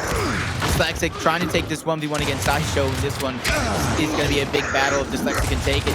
Gets the man advantage, gets the position towards the top as well. Reinforcements, both teams are there. They get the trade. Fearzly's going to be the live now, taking over that battle for Xysho, but he gets lancered in the back by Acells. The numbers of F&I are dwindling. The advantage leaning over towards Vanquish. They were the first team to eclipse 200. They're going to be the first team here into this one, and Xploidz did just pick up those frags. Xploidz, he's going to rotate down to the bottom of these stairs. He's going to try to make sure nobody's pressuring up onto him. Frag grenade out. It's going to bounce off to the right instead of the left. He didn't throw it quite precisionally, so he's going to go down. Xysho trying to pull up there on those steps to get one kill. Dsylexic will have one side. Xploidz, he's going to try to push from the other, but they get Xploidz down. Now it's going to be a 2v1 opposite side of the map. Dsylexic, excuse me, trying to fight against the Acells and Hndles. Here comes the cavalry, though, pulling up from the other side of the stairwell. They finally get in here. Big body shots out. Flashes come through, but oh my God, I don't know what we just missed in that team fight. But something crazy must have happened for us to have missed that was a team fight that we left. VQ. I know that was VQ. 4 players over there. They got the eliminations. They're setting themselves up perfect yet again. They're holding on to their lead. Yeah, it's dwindled just a little bit, but 100 points is nothing to scoff at just yet. Acells catches Fearzly slipping. Fire and Ice, they're just getting taken out left and right. This is almost heartbreaking to watch a team yet again show so much heart, show so much improvement and progression, reach the grand finals, and just get stuffed in the beginning portions of it. But it's not how you start, it's how you finish. And Fire and Ice, they need to dig deep here in this matchup, in this map alone, figuring out a way to get the leads. I show 2 frag grenades, though. That is going to bust any offensive plans Fire and Ice is looking to make. First one going out, unable to connect, just buying in time, but they're racking up the scores. Still less than 25 seconds remain for BQ to take this map. They don't get it down there, and the nade doesn't land deep enough, so it's not going to get that kill. Torque is going to be out. Acells is trying to push up to finish out one. Another down comes through. Precision starts to pull up now. Xysho, though, I think got flanked. I think Xysho got flanked. Fearzly's there on the flank. He's trying to pull up into Xysho's face. Xysho has 3 players left in front of him. They clean him up. They take him down. Beautiful job by Fire and Ice thus far. Hndles is just waiting in the wings. He got the spawn on the other side of the map too, Colin. He's just a distraction. 23 seconds left. That's the moment. Dsylexic getting full red. He's going to switch to a shotgun. He needs to finish this fight on the side of Hndles. He gets that elimination. Less than 23 seconds now that he's racking up the score line. They have to turn around. Fearzly takes a huge shot back. Hey, Xploidz just vanished to the shadow realm. Toti's trying to save it, but Acells with the double kill. He cements his position on the hill. Fire and Ice feeling the pressure. They have to go. They cannot slow down. Less than 10 seconds remain. Dyslexic's going first, taking the brunt of that damage. Xysho and Acells, they get yet another elimination to go through. Xploidz with some flashes. He's getting into that hill. 3 seconds remain. Xploidz gets elimination, but he falls. Vanquish will secure the hill and the victory and go up 4-1 over Fire and Ice.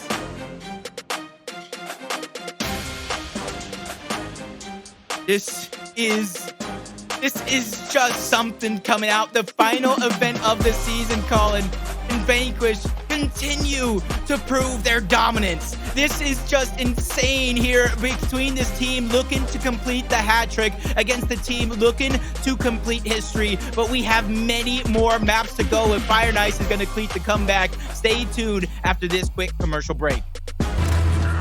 Oh my goodness gracious, good God almighty. I had to hit him with it one time because Vanquish has hit him with it about 1,000 times. They are up 4-1 in our grand finals over Fire and Ice. And Jacob, you were afraid Fire and Ice might melt away. And I'm starting to think they're like the kid Icarus. Icarus was given wings by his father so that he could fly away. But Icarus flew too high. He got too close to the sun, and his wings melted away. Fire and Ice have flown to the peaks of our tournaments. They've gotten to grand finals. But is Vanquish the sun? Are they melting them away and having them crash and burn before our very eyes? Yeah, this is just looking like complete and utter dominance. Besides that one map on Canals, but Vanquish is giving them the fights that they wanted. This is looking like there's no fire and all ice in this series, and Vanquish is putting them in their drinks. They're just putting them in their cocktails. They're just going ahead, making smoothies. They're doing everything with that ice that is F&I. And again, back-to-back double kills. That's just been the story of this game. Multi-kills coming through, full-on team wipes. They're just going ahead and wolf packing around. And honestly, I keep asking for Fire and Ice to try to go ahead and take those few seconds to wolf pack. Even when they do, they just get destroyed. They get mollywopped, taken out by Vanquish, put back on the respawn to try again. I'm gonna be honest with you. That play by Hndles at the end of that game, where he hit the one back A and then did that sweet backslide into a second one to get that other down. You know what I'm talking about? Yeah. That thing was nuttier than a squirrel's house at the start of winter, my man. Pop and drop a couple of VQ guys right off of that initial, get first blood, and kind of build that momentum from there. That's what's really important here. Fire and Ice, they have to build momentum early. They can't let Vanquish continue to steamroll them here in this series, because then what's going to happen to that mentality? You guys are going to continue to run in as individuals. You guys are going to continue to lose. That is the team of Vanquish. Well, here we go in a Clocktower. Everybody going up top to start off the first round. Nobody's going to be able to go for that big flank that we saw Raver take advantage of all weekend long. Shots on. Xysho gets it down. He gets the cleanup as well. 2 players for Fire and Ice dead. Xysho the only one dead for the side of Vanquish. Back out onto Xploidz. Last player alive. Uh-oh, SpaghettiOs. Oh, now. I'm going to have to start asking why they went with the kick. I mean, there's so many long executions with the snub pistol. Why the kick? Why is that the favorite one? You want to kick them while they're down. They're already down. They already lost the round. And guess what? I'm going to keep kicking you while they're down in Acells. All hail Xysho there. In that situation. And honestly, he's just been a driving force for their team. he would kind of brute force his way. He was that tip of the spear, even though he didn't necessarily kind of live to see the end of that one. But he's always the tip of the spear for their squad. He's a player to watch out for. And just like I'm talking about, Fire and Ice can bait that sniper play in, try to catch Vanquish off guard. They can almost do the same thing. Let Xysho act like he's the tip of the spear, and somebody else can blindside. Throwing blast grenade. Here we go into the next fight. Xysho pulls up onto the long shot, picks it up. Now he's going to try to find somebody to take a shot at. Everybody, though, flying at the other side of that back pillar. Xysho will go down, bounces into the cover. Precision trying to make something happen. No shot. Okay, he had help. That's what we're doing now. I thought for a second, I'm going to be honest with you, baby. I thought for a second he hit that first shot with the long shot. Also, thank you so much, Acells, because this is, yo, look at the way that, Look at the foot tap. Xysho foot tap. Hurry up, Acells. Yeah. We got to move on to the next round. Come on. I got a championship to win, and I got a dinner to celebrate with afterwards. They got plans, and these boys got to go. Break it down, Picon. What did you see? All right, right here with Xysho. When Xysho gets back up, we're not right here. I didn't know he switched to his Nasher. I thought he made that mother explode with the long shot. I said, hold up. My man's got on the Nasher 2.0.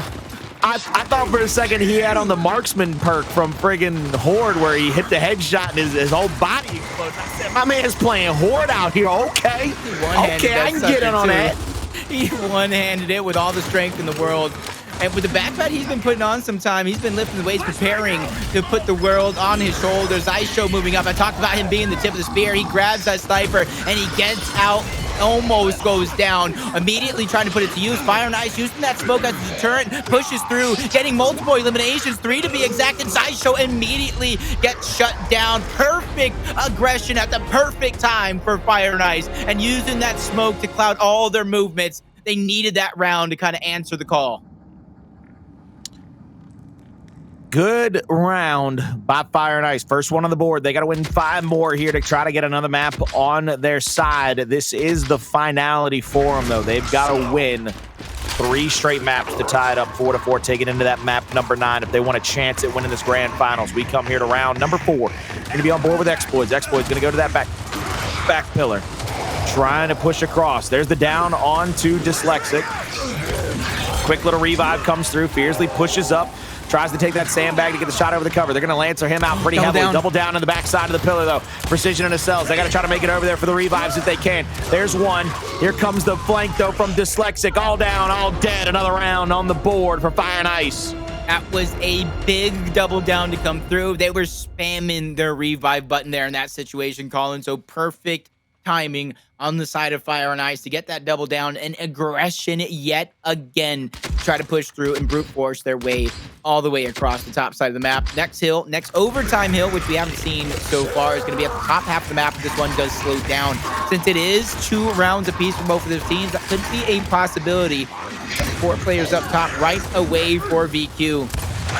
Xysho, like I said, watch him. He's going to be that tip of the spear. He's going to be one of the first persons to make a move, whether he's going for the sniper or trying to go for an early down onto that line. Dyslexic maybe tried to push up a little bit right there. Almost got tagged up to the point he went down. Now we see everybody still stacked up here 4-4. Dyslexic goes down, lancering out for Xysho. Xysho's not getting picked off, though, from that back pillar. Now the extra focus comes in. He almost goes down there, but there's the second down. They clean up 1. They make it 4-3 official. Now trying to get this 3rd round under their belt, trying to make it to be 3-2 here. Quick answer. 2v3 on the map. Backing off toward the back pillar. Another down onto Xploidz. Little team fire there from Hndles. They're approaching these last 2 players. Dyslexic double bounce. He goes down for the 3rd time due to the Lancer of precision. Holding the angles, going wide, and not allowing anybody to make that kind of move. Hop, scotch, baby. Looking absolutely destructive there.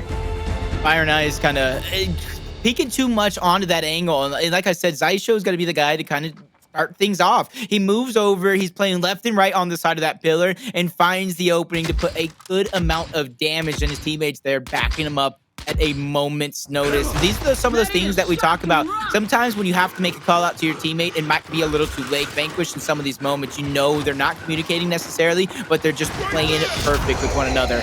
More up top from both teams this time around yet again. This time it's right away from Fire and Ice, but Fearzly immediately goes down. Pistol put full red, almost down yet again as 3 players are stacked towards the backside of the map, and that gives up that sniper. Hndles goes down and trading downs go through, but Hndles gonna get taken out. Dsylexic gets another one onto precision, but he falls shortly after. Acells goes down. It's up to Xysho.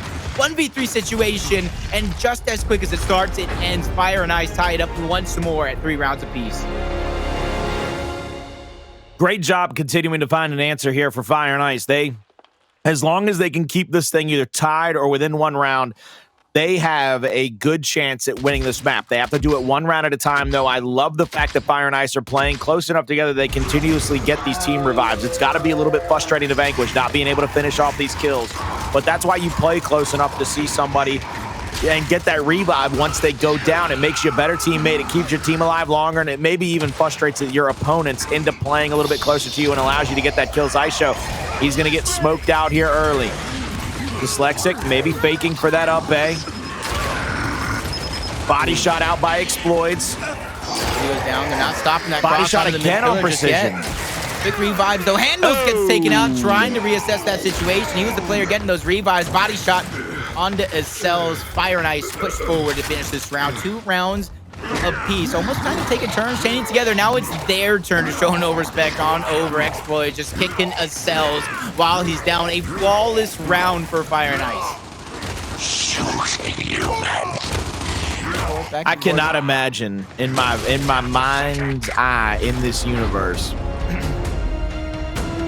this being any better than what it is right now with Fire and Ice not giving up. Again, I say it all the time. We've seen grand finals in the past where teams have gotten overwhelmed and you can see them kind of just fall off. They tip off the side of the cliff and they never have a chance to come back into it.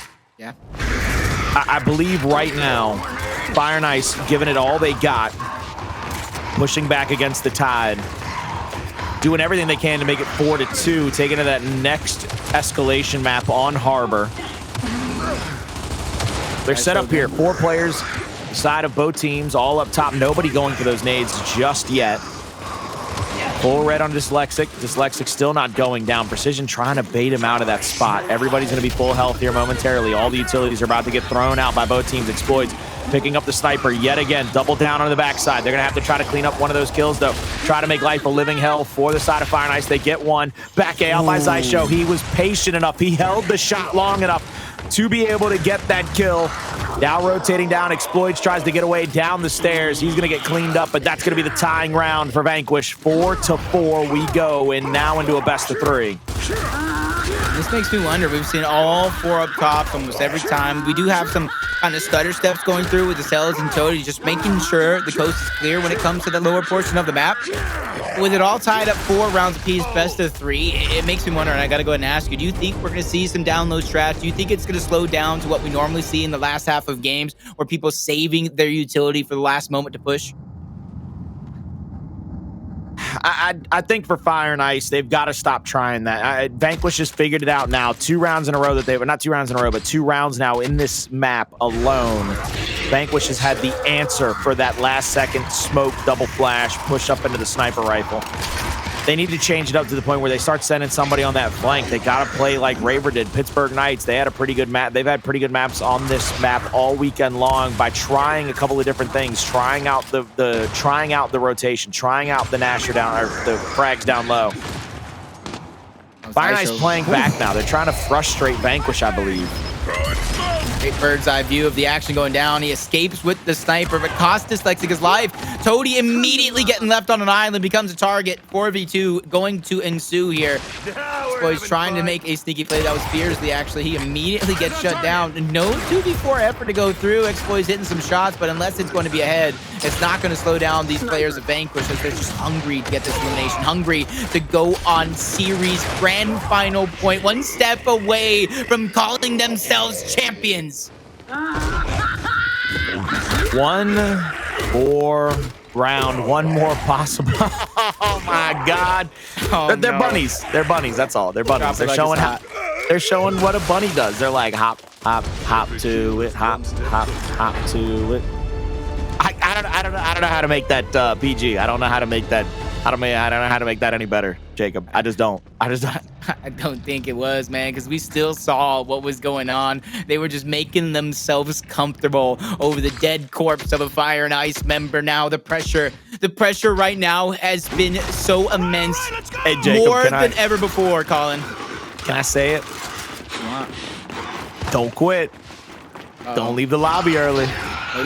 Quick up of the strat to come through from Fire and Ice, or at least not seemingly so. 4 players going towards the top half of the map. Xysho goes down early, doesn't even get the overextension. Nobody pushing up, though, to try to capitalize that on the side of Fire and Ice. Revive's going to come through. Xploidz goes for the sniper. He goes down early. Dsylexic doing what he can. They escape with the sniper for the moment, but Xysho making his presence known. A trade in downs go through. Xploidz makes the play. Headshot on the precision, giving up the man advantage. Fire and Ice, they just need to breathe now. Relax, tranquilo. Figure out how to use your man advantage here as they maneuver to get the torque boat. They're going to grab the frag grenades down low.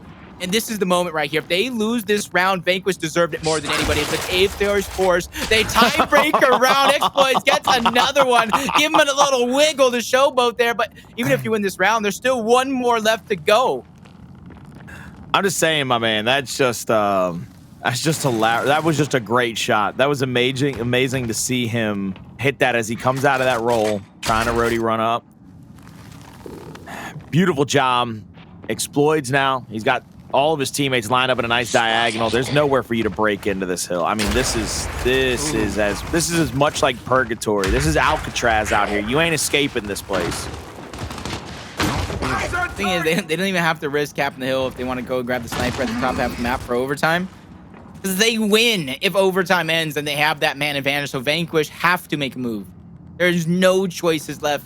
It's about which side of the map that you do want to push. If they push underneath with Xysho kind of leading that charge, they will get angled out from multiple angles. So I do think the play starts on this side of the map. Yeah, it's a disadvantage, but Hndles has to make something happen. A missed sniper shot can open up that opportunity, but it's the numbers. The numbers are too much from Fire and Ice. We got ourselves a round number 11. Vanquish takes it. Game over. If Fire and Ice takes it, we extend the series and we're getting more maps. They have taken it to a round 11. Fire and Ice need to win this one, get another map on the board for them, make it 4-2. It goes right into that Escalation harbor, though, so they need to start winning this. They need to start finding some of those angles right here. Again, they've done a great job. They didn't throw all of their utility at once. They threw the smoke, allowed it to bloom up, and then they pushed across using the extra initial down to really put themselves in a good position. All of Vanquish playing back, a lot of damage onto Dsylexic here early, trying to find the down onto him. Xysho almost puts himself down here. Precision is going to pull up. Here comes the triple smoke and flash. Missile shots out. Ooh, Acells. Xysho tried his best to get that chunk right there. This is heated. This is heated. First down going through. They get the first blood. Headshot by Xploidz. But 2 players go down. Fearzly falls. Dyslexic's down for now. Acells gets taken out. It's all up to Precision, and he gets shut down. Fire and Ice extend the series. Great round by Fire and Ice, winning Clocktower once again. They lose the Reactor. They win the Clocktower. They will be going to Escalation next, ladies and gentlemen. That is going to be a hell of a matchup. We'll find out if they can continue this run right after we're staying. Okay, we're staying here. I thought for a second because we've been doing it after every 2 maps, Jacob. Hey, Ron, you know what? You know what? Hold up. I'm Ron Burgundy. Welcome back to that one, but they even play no commercial break. We need to get into the next one right away. I'm being honest with you, Jacob. That's how much of a man of like I'm just so used to routines. I hear that music, my brain starts thinking throw it. My brain's like, you know what? Throw it away, baby. I hear the music. Got to do it. Got to get it out of here. I knew you had a teleprompter on your side of things. I knew it wasn't just all you and that big brain of yours kind of writing these jokes, writing the lyrics when you go ahead and put your rap cap on, but replays are going to go ahead and show Fire and Ice just never giving up. Vanquish, though. They put up one hell of a fight looking to close the series. They have ample chances. That's what we said.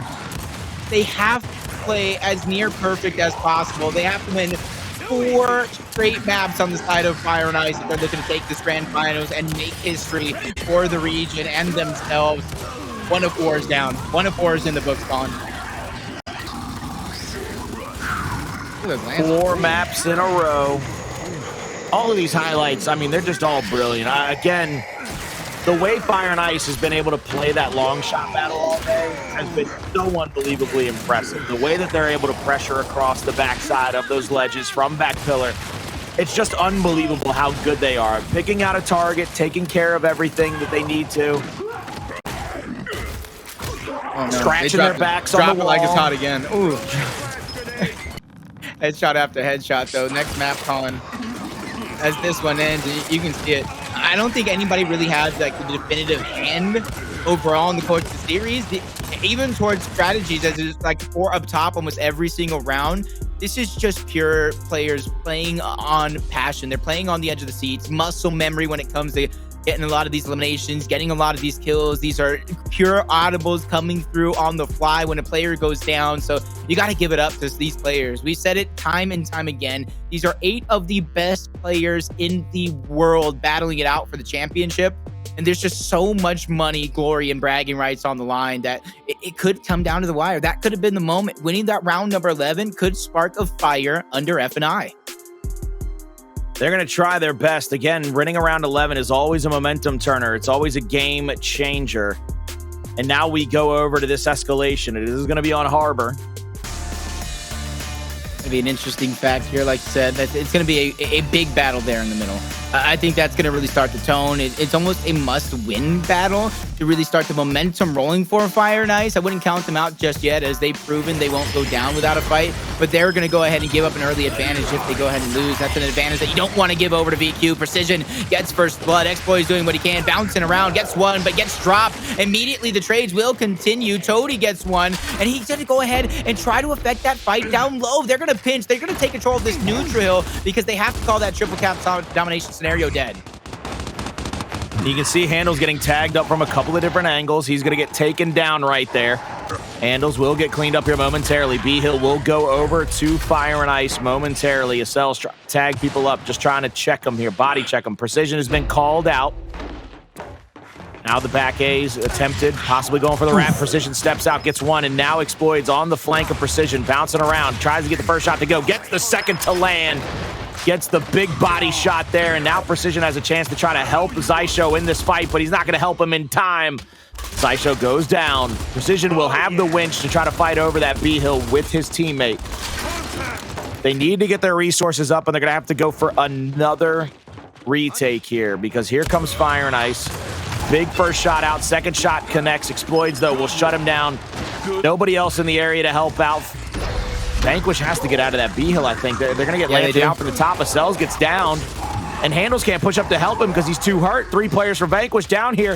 Acells gets cleaned up. Now only 2 players. Fire and Ice are dominating this round 1. Mr. Krabs' opportunity going towards the backside. He's actually playing in sneaky, taking his time on the side of Fearzly. They're finishing this fight towards the neutral, pushing Xysho back, doing everything they can, but Fearzly, he's just not going to stay. He doesn't want to risk it. His team's winning that fight down low. If he would lose up top, that opens up that window from home mill to home mill. So he's making sure to rack up as much of the scoreline as possible. They want Vanquish tooth and nail and pry this round from their hands. You see the setup towards that home mill. 3 players on that side of the map. Dsylexic trying to maneuver in towards that middle portion. And this is doing. They reach 200 before Vanquish wins 150. They do win off 1.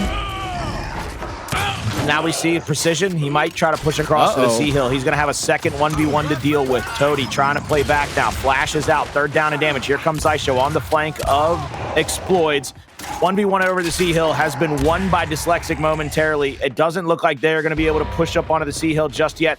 They've got to check out where the respawns are coming from, which means they're not going to have enough time, I don't think, to get into that fight.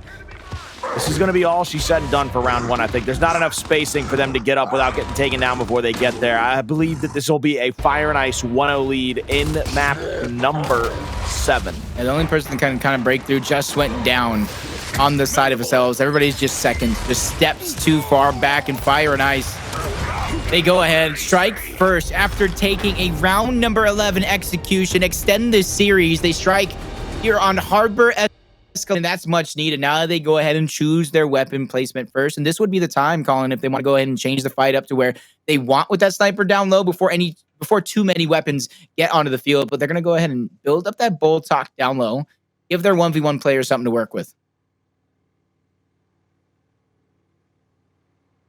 So here we go with round number 2. Dsylexic hovering over their second half home hill. Boltox will go out. I'm pretty sure that'll get answered back. I don't believe a lot of Vanquish's weapon placements are going to go too crazy, especially because I believe they might even, they're gonna start up top. Whereas Fire and Ice look like they're gonna favor down low, at least for now. I don't necessarily ever agree with that, but we'll talk down low. You want to set yourself up top with a shock grenade as soon as possible for when that second half does come. I don't think that 1v1 is just one too massively to a bolt talk, but then again, I don't play that 1v1 down low with a bolt talk too often. Xploidz trying to start off with a little bit of aggression towards the top half of the map, pushing these players to Vanquish back. Double flash is Dyslexic, and he gets positioning over the top.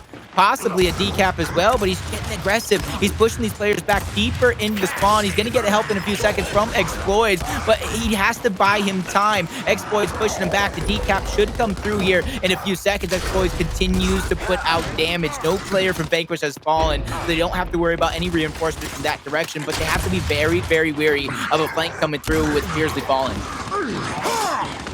Now we see next push coming through. Dyslexic tries to bounce down. He's going to get taken out. 3 players from Vanquish rotating through the middle of the map now. Toby getting some shots on a precision. He is full red. Toti has to worry about the extra rotation. Good snub shots out there. Puts himself into the danger zone. Gets taken down. Vanquish has definitely controlled the beginning portions of this round in number 2.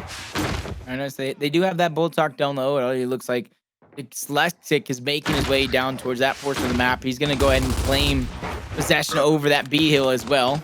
And he's going to be one of the players playing that side of the map to try to disrupt this setup that they have going on the side of VQ. You see the backup, the retreat coming through from Xysho. Not because he's scared, but he knows there's no hill up there. There's no weapon. There's no reason for him to fight or die in that position. And you see the rest of his team. They're playing towards the actual objective on the map. They have that 3v2 advantage. Dyslexic's going to go down first. He goes down again shortly after. Xploidz, he's going to have to figure out a way to buy some time and survive. Flash grenade's going out. He bought the time needed. Acells goes down. Revives are there for Fearzly. They need to try to get these eliminations. Revives yet again. The Wolfpack from Fire and Ice. Absolutely important here because they have some coming back to do, trailing about 40, 50 points here in this matchup. They need to start gaining some points with a double hill setup.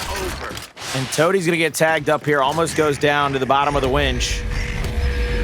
Let's see what she does here. Triple cap domination being threatened for a moment. Xysho is rotated over to E. Going to get tagged up by Toti momentarily. Big shots out by Toti. Trying to just body check him here.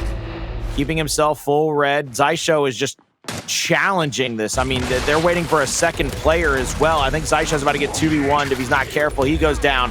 A hill broken. Triple cap domination being threatened yet again. Fire and Ice have the win condition. They have the 2-1 hill setup right now. And Vanquish kind of have to go. It's got to be kills over hills, like you like to say. They got to get over there and try to get some of these breaks and decaps to start coming their way. And if they don't go quick enough, they're not even going to be able to capture that neutral. They're going to have to spend off maybe 1 or 2 extra slaying squads as they spawn up. They get into the hill.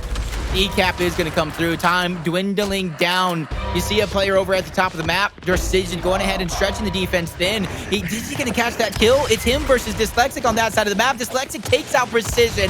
Toti takes out Xysho. The decap is coming through, but Acells will get taken out. 1v1. Toti versus Hndles. Game on the line on this side of the map, but nobody's on the other side of that one. So even if Toti did go down, Dyslexic will secure that capture and the round win for Fire and Ice. I don't want to call it a turnaround just yet. I don't want to call it a comeback, but I will say I am impressed by Fire and Ice and what we've been seeing the last 2 maps. I'm telling you, baby, this is the chance. This is the road to victory for them. They've got a lot of opportunity here to win these last 3 maps in a row, because I just believe that they have it in them. They have the chance to come back into this. They're going to do their damnedest. They've got 2 rounds already. They're looking to get a dominant victory here on this Harbor Escalation matchup. And there we go with the retros on both sides. So still no crazy weapon placements just yet.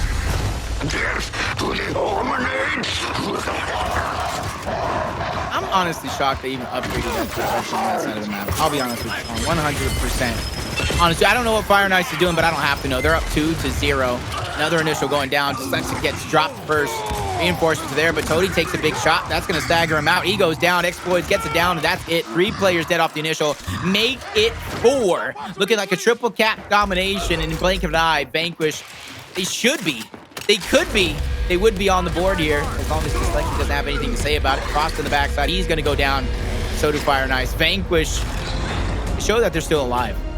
I feel like I haven't seen him in a while. 1 round on the board. They got to get another one to try to tie it up before the half. Trying to fight back into this one.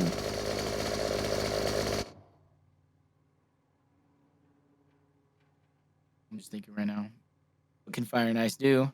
There's not a lot of top action going down, so I'm not too worried about the shot grenade being a play on the side of VQ. Maybe Ensigns on the side of F&I if they're doing something strange down low. The sniper in the middle. I said teams had to watch out for them, especially if they don't like that fight onto the winch, which they just lost on. They lost it handedly, I might say. That led to a triple cap domination. Sniper is going to be in the middle. So Xploidz, he now has something to fight for.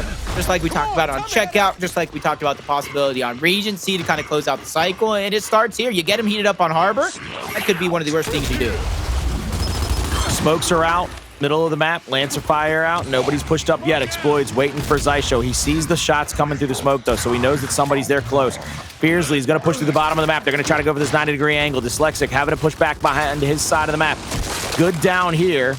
Might give him the flank, but they also have the flank here on this side of the map as Hndles will be caught out. He's going to go down inside of the home hill section. Vanquish will trade out home hills momentarily. Unsure where that middle power weapon is gone or who it went to. There it is. It's in Precision's hands. Oh, they don't get the cap on the side of Fire and Ice. They don't get the cap. They're trying to disperse. They're trying to break out. They're trying to get these eliminations over the objective, and hopefully the moves after that are going to work out for them. Toti's going to hold the high ground towards the top half of the map. Neutral Hill still in favor of Vanquish, so they haven't slowed down just yet in terms of points in gain. They're going to get their home hill back as well, so it's leaving me scratching my head. What the heck is going on for Fire and Ice? A little bit of a oh my goodness gracious. What a headshot there by Precision onto Dyslexic. Now looking for another shot here on another player from Fire and Ice trying to come up. Every time they come out of spawn, anybody that gets killed pretty much settles the tea kettle of that next retake. Toti up top in the mid-winch area, tagging Precision up. Using that retro to the best of his advantage. Nobody's pushing up to challenge him either. Smoke has been pulled out. Body shot onto Dyslexic. He goes down. Big headshot there. Shuts down another push, really. I mean, just what a fantastic round for Precision to be able to get these kills in this round to continuously shut down every one of these retakes. Depending on how first retake kind of goes on the side of Fire and Ice, they might have a second attempt. But they're going to have to go. And if they wait too long, they're going to have to hope for a big squad wipe to go through. The decap is going to go ahead and happen from Dyslexic, but that's not going to be enough. I'm going to go ahead and slow this moment down, try to get the capture to come through. Dyslexic figuring out a way to survive. So is Xysho, but the elimination is going to be there. Xploidz immediately revive back up. Precision's going to fall. They're going to stagger him out to give themselves as much of an advantage as possible. I said they're going to need a full-on wipe if they want to make this one happen. Acells drops. He gets popped. His Hndles by himself. 3 players right in front of him. He gets taken out. This is a complete turnaround. Fire and Ice, they steal the round right back. They get the squad wipe. They play directly into their win condition, and they steal the round before the half, 3-1. And I go ahead and ask you again, when does that full-on series momentum change?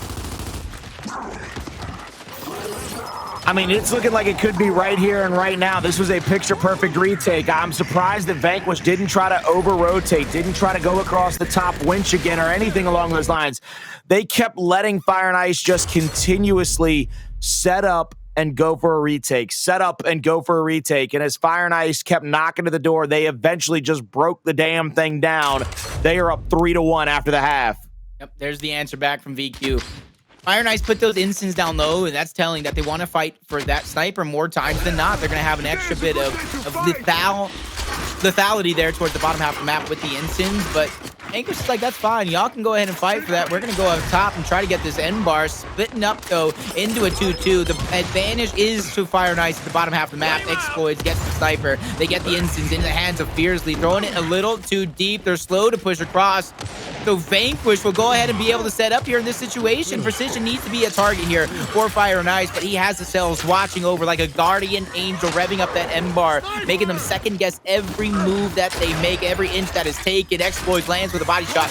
That's going to be an important body shot, but Acells lands one back with the end bar. Precision gets taken out. Dsylexic catches him slipping. Still a 2v2 going down. Back-to-back kills for Dsylexic. No revive just yet, and just in the nick of time, Toti makes his rotation to get that hill underneath their control. Only 24 seconds was separating them. That is nothing this early in the game. Here we go with Xploidz looking for the headshot, finds one there, shuts him down, and this could be another Fire and Ice round very quickly as they're threatening the D hill here. One player already onto it. It looks like Vanquish is trying to push back into it, trying to get a reset, trying to get some time back in their side. But another kill, another shutdown, another round for Fire and Ice. They're up 4-1 on map number 7. Looking to get it under their belts and take it to a Regency control map 8. 2 rounds to start it. And then a quick answer back from VQ. And you got to notice, a lot of these rounds are going down to the wire, except for one, Colin. Except for one round where it was VQ. They were able to get that wipe. 3 players off that winch almost instantly. They won the 1v1 down low. They got that triple cap domination. So to me, in this series so far, at least in this map alone, Fire and Ice, as long as this one kind of goes the distance, they have to have the upper hand. They have the momentum on their side. They're building up their arsenal of weapons exactly how they want. A shot grenade, though, that could look dangerous on the side of VQ if used right. Here we go. Round number 6, excuse me. Up to the E hill. Precision with flash in hand. Watches his teammate get obliterated there. Goes for the back A. Gets it to go. Precision will have the mid-neutral this time. Fire and Ice fighting over the long shot. Xploidz gets it in his hands. And Xploidz has been unbelievably deadly.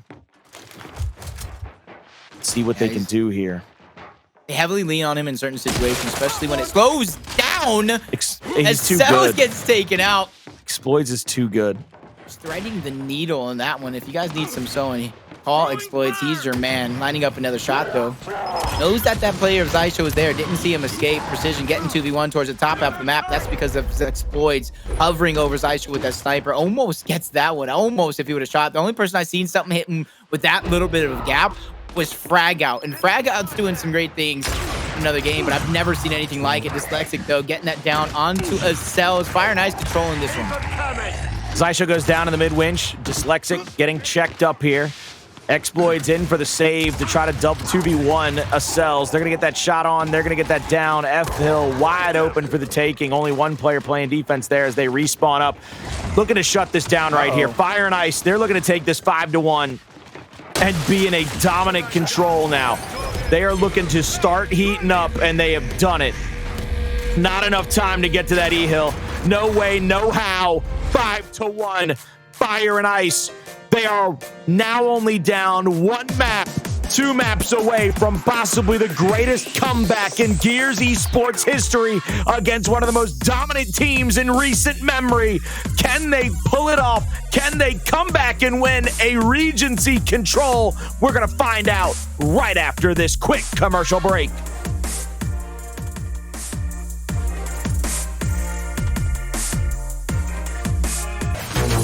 Ladies and gentlemen, welcome back to the grand finals of the Gears Esports Summer Major. Fire and Ice have heat up here, and they have taken a few maps in a row against Vanquish. 1 map away from tying the series and sending it to a final map of execution. Will they get the win on Regency, Jacob? That is now what is in the crosshairs of both of these teams.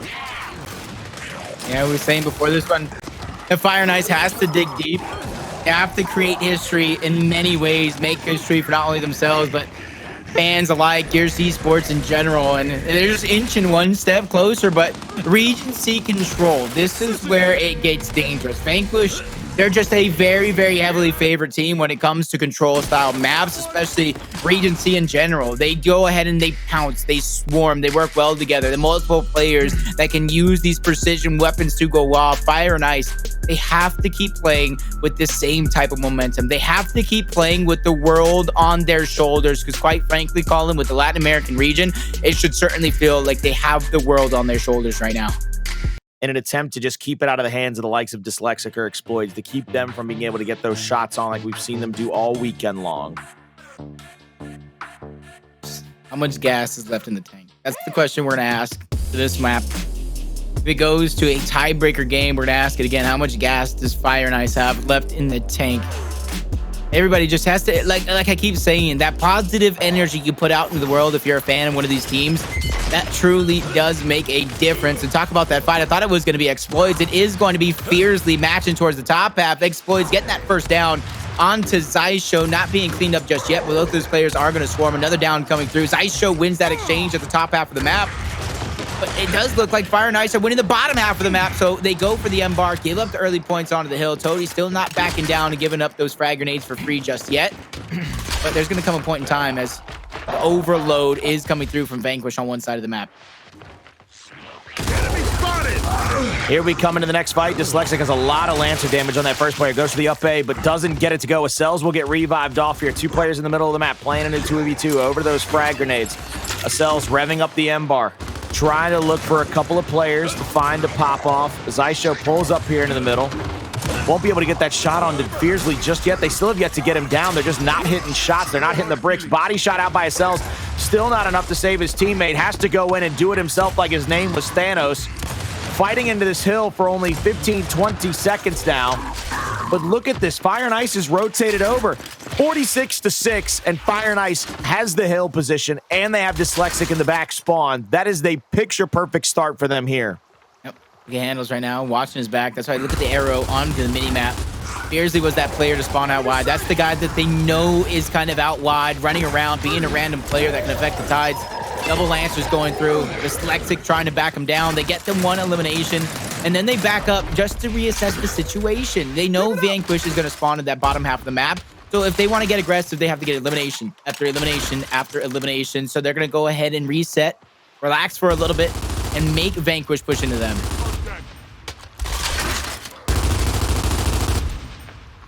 Here we go into the next retake. Just a lot of Lancer damage out early. A lot of possibilities shooting across that lane. Looking for anybody. Flash is going to be out. Here comes a smoke. He doesn't get stunned. Dsylexic throws a flash back. Beautiful mark onto Precision. And with that stun on Precision, he couldn't really wall bounce the way he wants to. He has to kind of back down the hill. Acells is going to pull straight up into it. Double shot on. Gets one kill. Breaks into the hill as well. One player for Fire and Ice has rotated over to that M-bar area to try to pick up the next one, and he gets it. Toti gets the next M-bar. Almost 100-point lead for Fire and Ice already. Xploidz bouncing around, just gonna dance in the middle of all that crossfire. And Fire and Ice once again has early rotated over. They only have the M-bar under their belt. You can already see they grab those frag grenades. They're gonna go down low, stretch thin, grab the shock grenade as well. And they need to go ahead and win this fight and take over the hill simply because they don't want to fall too far down in the score line if Fire and Ice successfully defends this one. So they're going to have to be precise when it comes to throwing that shock over the top, funneling these players in towards your frag grenades, or at least taking some control towards the back right where you see Fearzly trying to lock it down.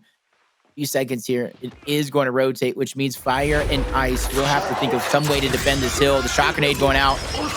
Toti revs up one, doesn't connect. Fearzly gets taken out of the nade. That was a possibility we all knew was coming. And instead of trying to play hero like what Fire and Ice is doing here, Colin, they're slowing it down, knowing they have the spawn point towards the top, and they're going to have 4 players to re-push this next hill. M-bar shot's about to ring out. Xploidz pulls up into the fight.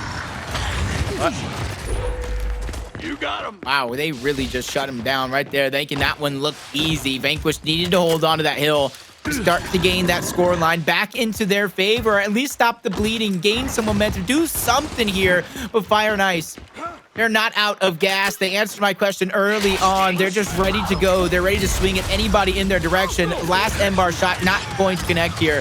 Coming down to the halfway point onto this hill. So no matter what happens, they're going to have to start thinking what the next rotation is. But it does look like VQ. They're losing members left and right. One down to come through. Quickly revive back up. Toti and Dsylexic will fall. But they're only going to gain a short amount of time and be forced to rotate almost immediately on the side of VQ. So if they lose this neutral fight, if somehow Fearzly Xploidz win it, that fight down low did not matter a bit.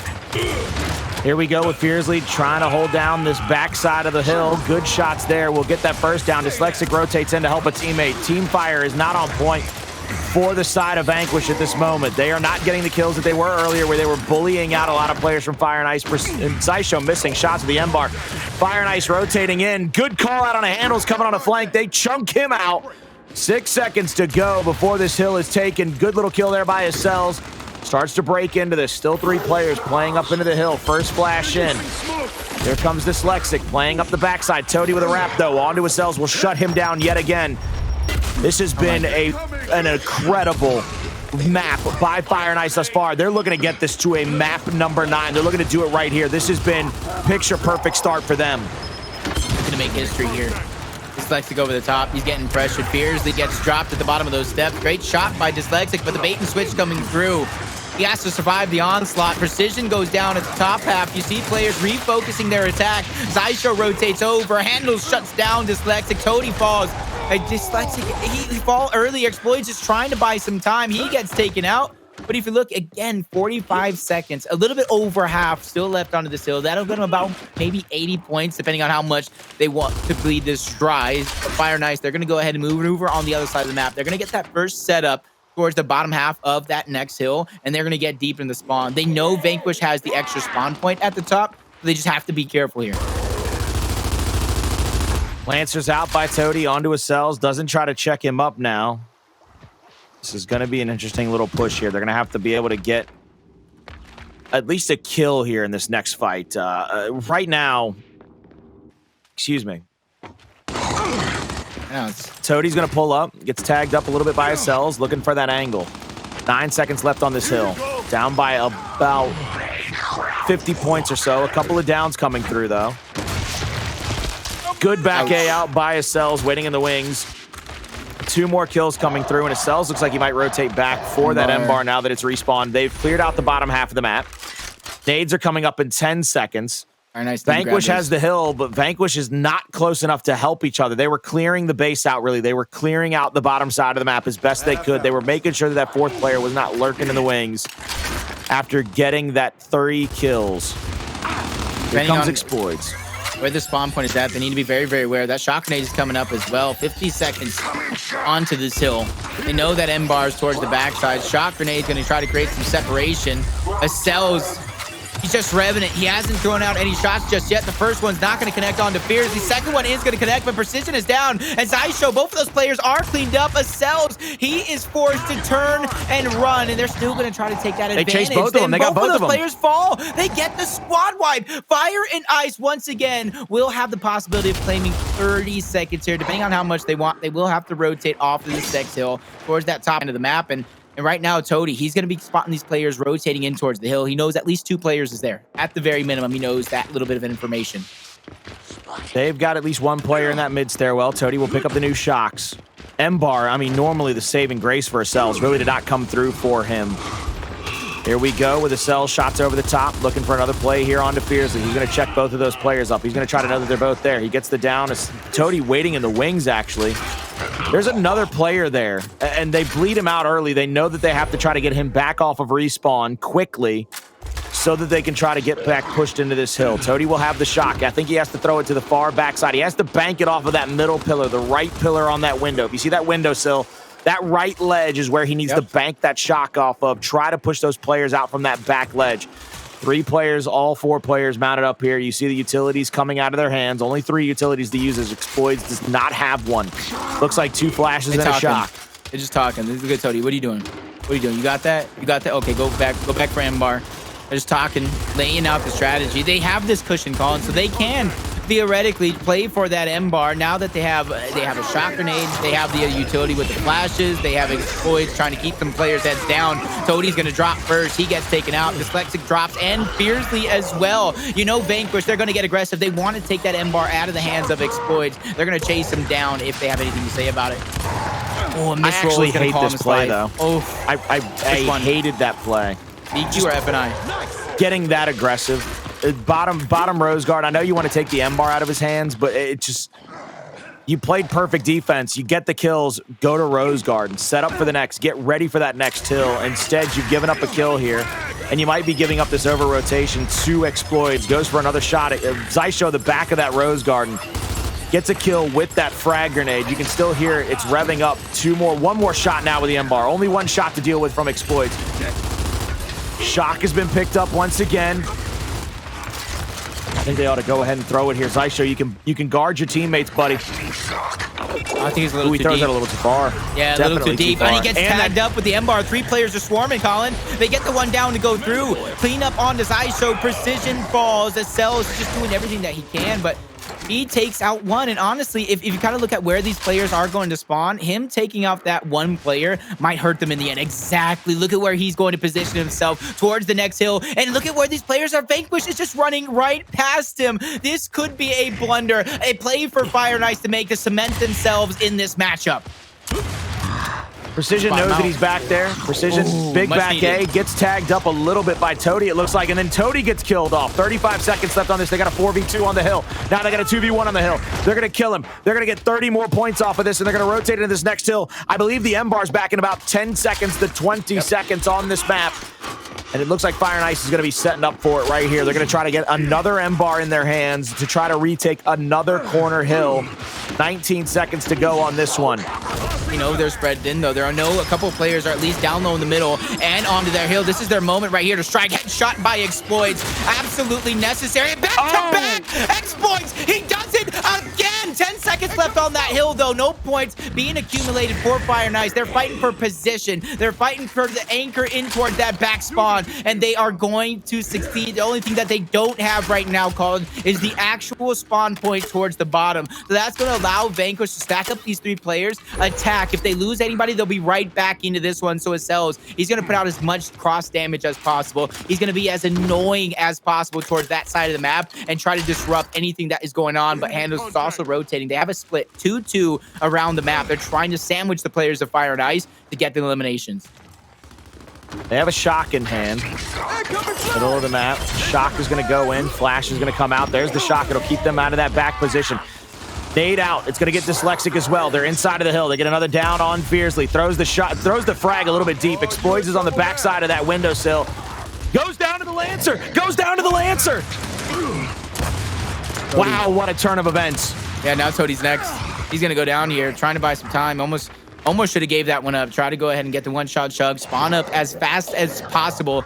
27 seconds left on the hill. Vanquish is going to reclaim the lead. And don't let the storyline go to waste. Vanquish is still on map and series point here. One step away from claiming the grand finals. Fire and Ice started this one off hot, but recently they have slowed down. Vanquish has found their number. M-bar coming up in 20 seconds. You got shot grenades. You have frag grenades coming up. This one is going to be a doozy, and it looks like Vanquish is full control of everything. I think Vanquish, they're waiting on these respawns. 5 seconds left on that last hill. Going to rotate out here in a moment after the capture goes away. Trying to just tag anybody up. Dyslexic moves to the middle of the map now. 3 players here. There's the M-bar in Acells' hands. They had one retake attempt go. Hello? It looked a little bit too easy for my liking, but this boy's going to hold down to that angle. Dodges the M-bar shot. He got put full red, so he has to be very, very careful when he bigs back A from Toti, taking out Hndles, immediately falls afterwards. Shot going to waste, flash over the top, Precision doesn't even get stunned. He puts a big amount of damage. Dyslexic is doing what he can towards that side. Xysho falls, great flank, and just in the nick of time for Fearzly, the stutter step, the pause, he drops the cells. They're going ahead and trying to flank around, but Hndles and Precision reunite here. The spawn point went over to Fire and Ice. This is still almost a tie game between these two. Vanquish a little slow to get their reinforcements, and it's going to cost them. Both of those players will fall. 40 seconds up for grabs for Fire and Ice as they stash the lead right back. It'll be 270 to almost 280 in this situation if they give up every single point in this hill. You And grab I don't every know if second, you though? can do it. I think you have to. I think you put as much pressure on Vanquish as possible. You put them in a situation where they have to fly at the hill, they have to stay in the hill, and then you can kind of stay out and Lancer out. Fire and Ice is waiting over the respawn of those utility grenades, and they're actually spreading across the bottom of the map. They're going to try to find these players from Vanquish that are on an island. They're trying to find them so that they can pick them off pretty easily. Precision's about to get killed by Xploidz. He missed. That could cost him his life. That miss right there cost Xploidz his life. Now it's about getting trades. He's not going to get anything there. He gets taken out. That death will be staggered. We're still waiting on those utility grenades to pop, which Vanquish, they have the man advantage. They have the position. They have the high ground onto these steps, shooting down onto Fearzly and Dsylexic there for that moment. I was going to say Xysho, but the down's coming through the flank, shooting fish in a barrel. Up A, the Shining Hope. Dsylexic immediately falls, though. Everything going on over to Vanquish, including the win condition, calling more than enough time for them to get the victory onto this hill. 38 seconds for Fire and Ice, though. This will be a comeback for Vanquish. They get the end bar. They get the setup. Not feeling good. Ooh. Fire and Ice gets the elimination. Back to back. Headshot from Acells. Oh, that corner is never going to feel the same. He's getting frags over the top. Flash grenade. He's going to slow Xploidz down. Another frag going out. Peeks him on the other side of the cover. A no-win situation for Xploidz. Dyslexic will fall again. The lead teeters back on over to Fire and Ice. 3 players get taken out. Make that a 4th. Xploidz and the rest of Fire and Ice. They have to figure out something, and they have to figure it out fast. At least a few seconds of contention on this hill. They're flying out. Vanquish They're will be flying out victorious. again. Vanquish is going to get wiped right here. No shot. Vanquish doesn't lose 2 to 3 players here. 3 to 3 on the map right now. 20 seconds to go on this hill. Smokes and flashes are going to come out quickly. First kill comes through Precision. He's going to try to rotate in here. Big body shot. Doesn't get the second. 11 Front seconds side to of the keep. hill.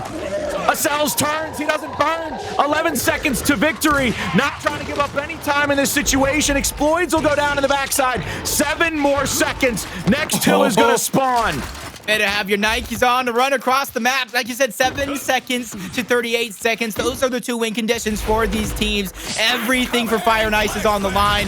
Utility going in the hands of Vanquish. Fearzly's going to be the player getting pressured on that side of the map. Shock to create separation. Eliminations for both teams. A team kill coming through on the side of Vanquish. Fearzly, back up a little bit. Don't go down. They get control of the hill. The spawn point, though. Vanquish, they have one more chance. One more opportunity. They have to be able to capitalize. Toti, he goes down. The man advantage late into this one, going over to VQ. They reassess the situation. They backtrack in their steps. They're going to use their 4-man advantage to try to break this hill and get the victory underneath their belt. Less than 10 seconds for both of these teams. Fire and Ice needs it. Vanquish is pushing up. 2 downs going through. Make that 3.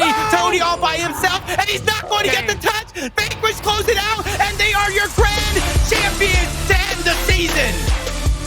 Vanquish has once again came, they saw, they conquered, they have vanquished their competition for their 2nd major title in Gears 5. Precision, Hndles, Acells, and Xysho have done it here against Fire and Ice. They had a 1-map lead, and they needed that sucker to the 8th. They took it into Regency control. They finish it off. They start almost down by 100 points. Slowly but surely, they fight back. They claw back. They show resolve, heart, and determination. And with one final spawn point resolution, they bring it back into the hill. They get the kills, and they are your grand champions, as my man Jacob MVPR said. What a fantastic finish. Congratulations to Vanquish. That was one hell of a fight by a very gamey Fire and Ice team, but Vanquish would not be denied today. That is the story to me. Dominant throughout the series, drop a couple of maps in a row, but no matter how big or seemingly unstoppable the wave of momentum of LATAM came at them, they stood tall, they held on to that locker room belief of us against the world, and they went toe-to-toe with any and everyone that came at them. This breathtaking performance, man. And that's one of the worst things Vanquish can do, Colin, man. Once you have them kind of like dead to rights, 4-1 in the scoreline, you start feeding them a little bit, keeping them alive. They're just torturing them, giving them hope just in the very end. Just crush it towards the back end of the series to come back, like you said, down over 100 points. Vanquish, they deserve this victory. They fought for it all season long, and they claimed their third event victory, the only team to complete the hat trick this season. Congratulations to Vanquish. Well deserved. Well deserved indeed. Ladies and gentlemen, if you want the breakdown, no runaround, no muss, no fuss, well, then you got to have it broken down by three of the best in the world. Taylor Reflections Noble, Jay Ribs, and of course, our very own Ryan Fools, Analyst Desk. Let us know how it went. First and foremost, Colin Jacob, well done casting that grand finals. My goodness, Jacob did everything he could to get F9 that win, including his internet. But at the end of the day, Vanquish are your champions, boys. That was an amazing series, a lot better than I think most people were expecting. Ribs, I know you were expecting more of a one-sided series, but man, did F9 put up one hell of a fight. Yeah, huge kudos to them, winning both of the executions, winning that escalation, bringing it all the way down to that second to last map, bringing it to the last hill. Crazy. I mean, I wanted that execution. Everybody wanted that execution, about everybody except for Vanquish, who wanted to close it out as soon as possible. But yeah, that was very climactic. I couldn't expect anything less from a grand finals of an event and of a season that was just hype all around. Between the three game modes, the competitiveness of all these teams, the meta changing with the 4v4. I mean, this was such a great ending to our season, and I'm so happy to get to watch it all with you guys. Ryan, I'm blown away. I really, really am blown away by F9's performance. Vanquish, though, obviously flawless over, I don't even know how long, 6-8 months at this point. They went MSP, but now they are finally validated as the best in the world, and Xysho gets his first chip, brother. Yeah, huge congratulations to Vanquish on an incredible performance. But I do absolutely tip my hat to Fire and Ice, man. They were just so close to sending that all the way to a Game 9. Incredible performance. They really did start to turn that switch and get it going, but they were just a little too behind in the series. Again, my hat goes off to them on an incredible performance. But Vanquish, they are our champions. They were our #1 seed heading into this tournament. They looked like the best team entering, and they leave as the best team with that crown on their heads. Incredible stuff. Again, huge congratulations to that whole team. And I want to be very clear about Fire and Ice, okay? You go all the way back to the Spring Major. They make it to Grand Finals. They fight through the loser's bracket, and they end up playing against E United. And as we all know and remember, and even if you don't, just to recap, it was an absolute slaughter. E United destroyed and decimated Fire and Ice. Easy 3-0 win. First map was Vasgar. Second was District. I think the Vasgar was 5-0. That District was 5-4. But this time around, though, Fire and Ice gets even closer to getting that first chip for Latin America. And I think that speaks volumes, and I give them absolute props for sending it to that round, or to that map 8. Like Rib said, we all wanted that map 9. Unfortunately, we didn't get there, but even that map 8, Ribs, that ended by just 6 points, it was still anybody's ball game. It came down to one definitive team fight, and obviously Vanquish won that. But again, Ribs, you got to give credit, because Fire and Ice, last major, they choked. This major, they got 10 times better. Yeah, and I hate to bring it to you though, Taylor. It doesn't matter how close you are. When you get that second place, I know you're trying to make it seem like, oh, pat on the back for Fire and Ice. They put up a great fight, but I'm telling you right now, you guys are listening, keep your head up. It's a tough loss, but I know what it feels like to get that second place, and battling back, showing the resilience. It definitely shows improvement. But a second place is a second place, and Vanquish are our champions, and they have won just about everything in recent history. They have solidified that dynasty that Ryan and I talked about. They are the new kids on the block, the new best team, and it's going to be tough to take them off this pedestal. They are just so good at every single attribute that it takes to be a champion.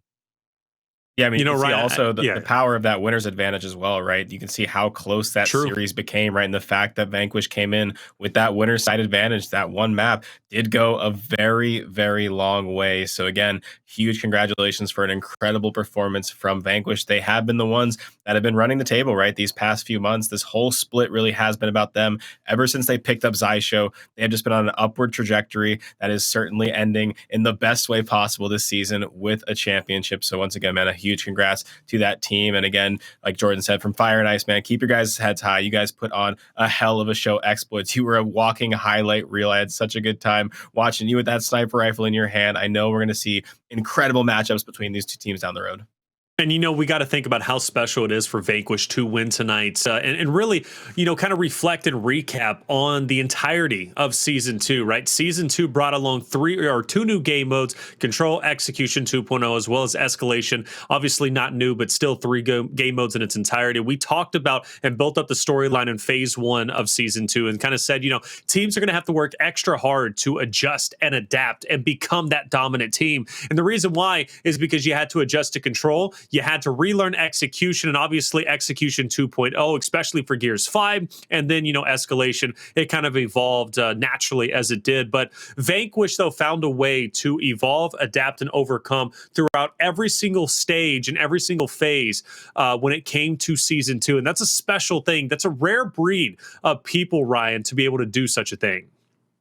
No, absolutely, man. It was definitely an adaptation for everyone with the new game modes. I mean, of course, a lot has changed this season, right? We started off with 5v5 escalation only. Now we find ourselves 4v4 with multiple modes, and you can see the power of certain teams on certain modes. And that was one thing I was really excited about when we made that change, right? Was the ability to see these different teams, get to adapt to the different modes, see certain players start to shine in different roles across these different game types. And this weekend was a big culmination of all of that, right? You start to see those execution teams thrive in those game 5s, right? To push to the series. You're going to see those respawn teams really start to take control of series by the power of those respawn modes. So all in all, it was a great display.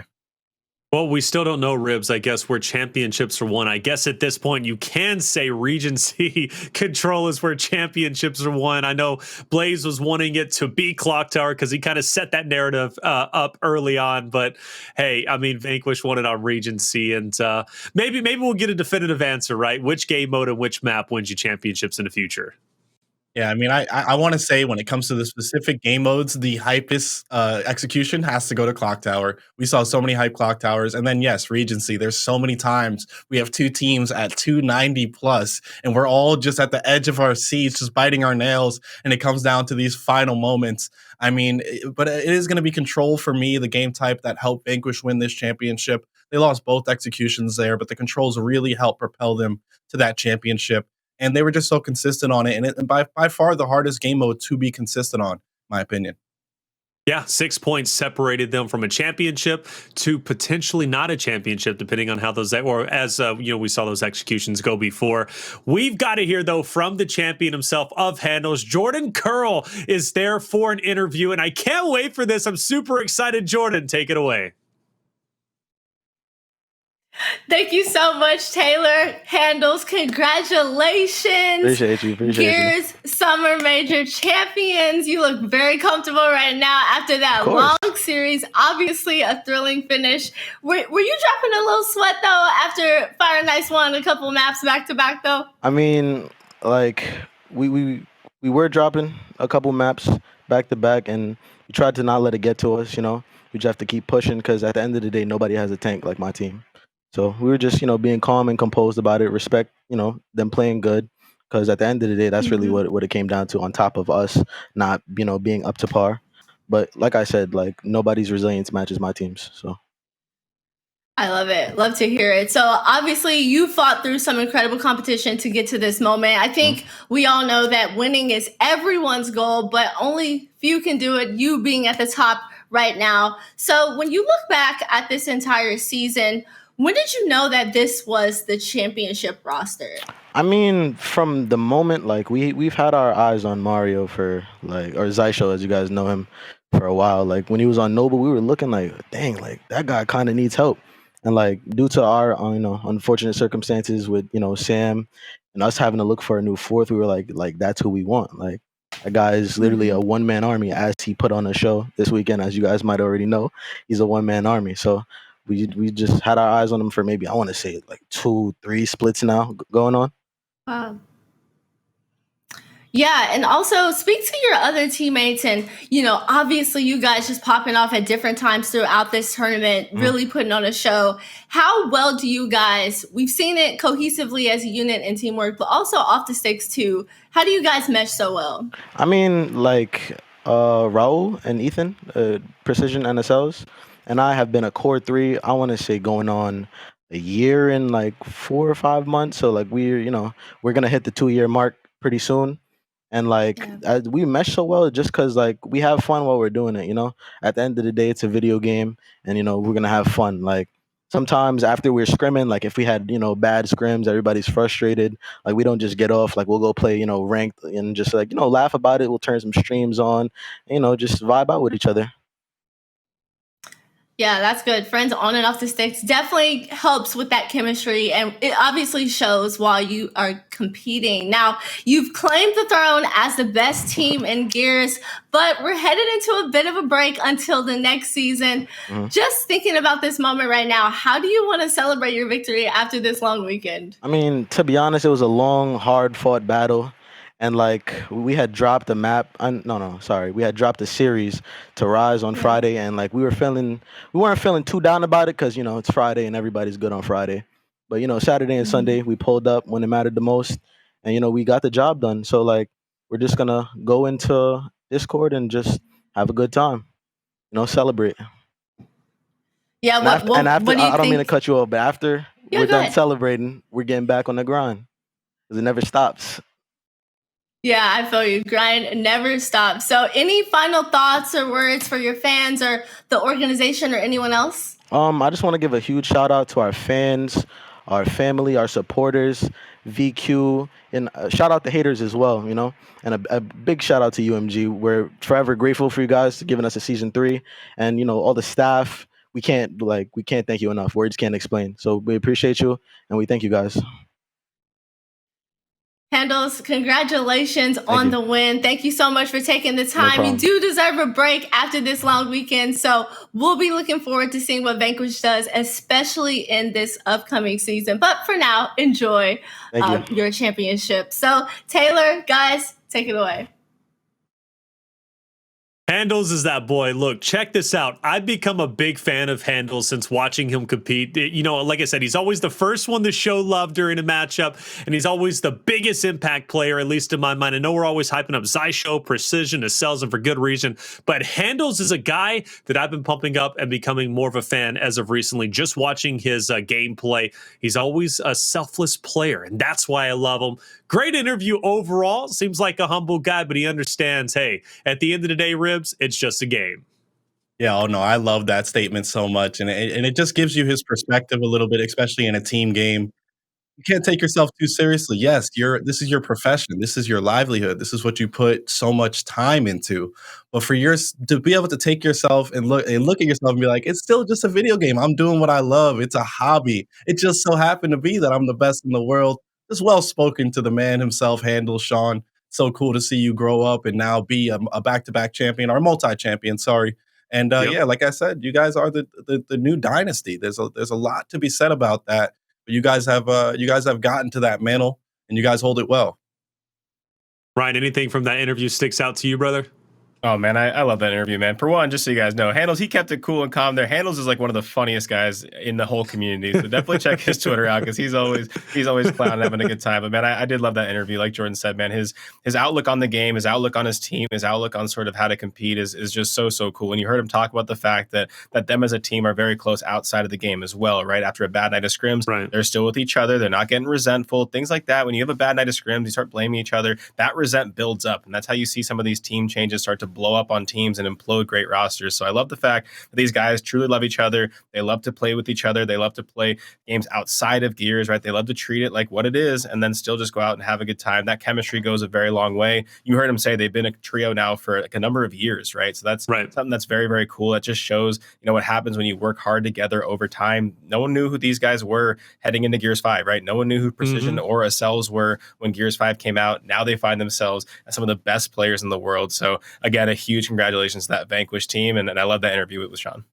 Ryan, great point you just brought up, by the way. A lot of people don't remember, or maybe they do, but if you don't remember, Vanquish at one point was just simply not respected as a roster. Teams wouldn't even scrim them because they were like, why are we scrimming you? We want to go scrim the likes of PK, Rise, like the veterans, the GOATs, right? So Vanquish really did have to fight and earn the respect of the community, but also the pro players too. Once they won that major, which I don't think people were expecting by any means, once they won that major, you had had to take them seriously, right? And then even playing with Bronny before Xysho getting third place, Vanquish didn't fall off. They played incredibly well. And now that they've been flawless in MSP, you have to take them seriously and really respect them and understand, look, these guys are the real deal. Vanquish has had to fight tooth and nail for every single ounce of respect they've gained. But hey, respect they have gained. They are the champions for a reason. And again, Xysho, shout out to you, brother. You get your first championship, and that makes the MSP win that much sweeter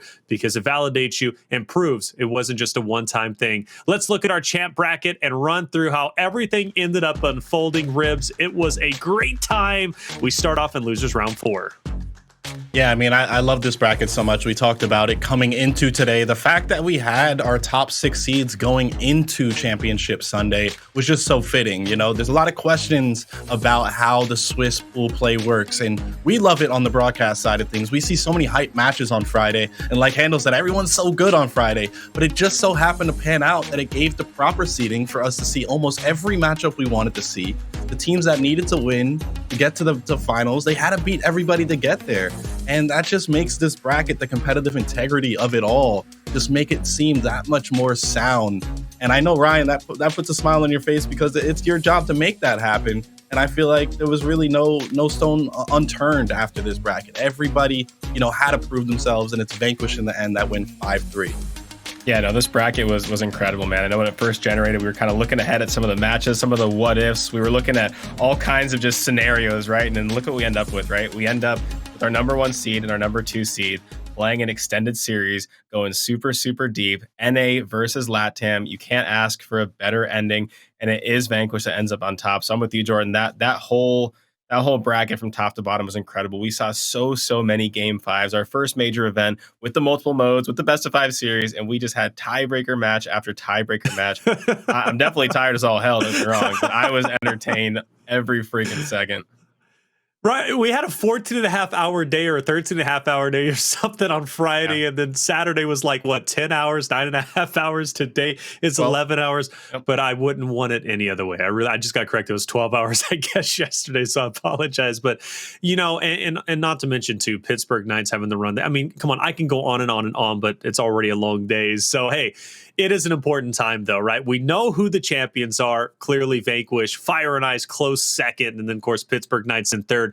But now it's time to name our Astro MVP champion. Who is it going to be? Well, we got to look at the highlights, and there it is. The main man, the guy we've been hyping up and talking about consistently, of course. We got to name Xysho as the Astro Gaming MVP, and for good reason, Ribs. This man was incredible.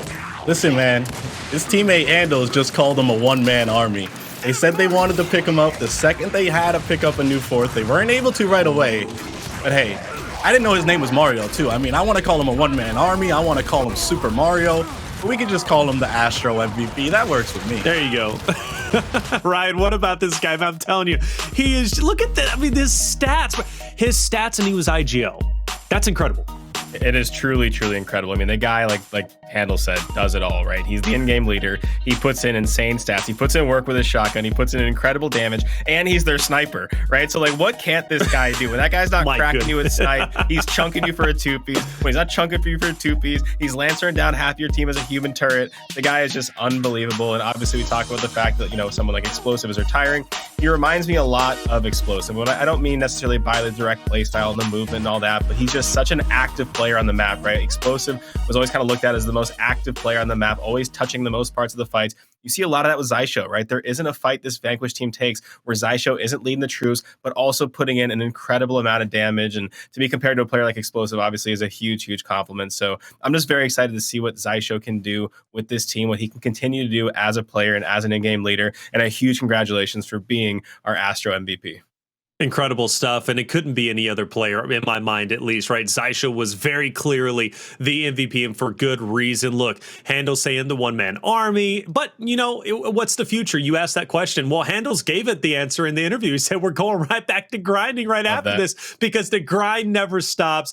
We're going to continue to play and compete, and you know what? At least at the start of this season, they're not going to take that L to Pittsburgh Knights like they did there at the start of Phase 2, right? They're going to get that W, and they're going to come back even better. and even stronger. It's been an incredible weekend. Who ended up with our top placements? Let's take a look at it and see how much money was given out. And Ryan, did we give out some money? Yes, sir, we did. Vanquish $60,000. What else did we give away? There's absolute cash flow on that board. So you're going to see Fire and Ice walk away with $35,000. The Pittsburgh Knights winning $20,000. Rise $10,000. United and Hive both winning $5,000 respectively. And Team Queso and A1s and Co. both winning $2,500. So a huge congratulations to every single team on this board for making top 8 in such a stacked tournament. That is no easy feat, but it maintains or continues to have Vanquish sitting at the top with that $60,000, which in 4v4, by the way, some solid cash. Well, let's not forget Jackal, right? Jackal clearly putting in that work too. Ribs, is there a monologue you want to give me about online and right now playing for this amount of money? Because you always do it every tournament. Oh, well, no, I was just going to say there's a lot of money to be won there, and it's well earned from all those teams that won it. That's a shit ton of money. I mean, excuse my French, that's a lot of money.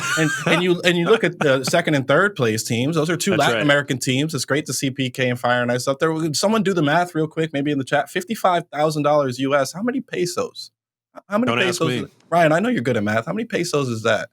It's a good amount of money. Hey, well earned. Like I said, congratulations to all those teams. I know Vanquish is the only team that's really happy about their prize. I know it feels like to get second, third. I know Rise is not happy with fourth.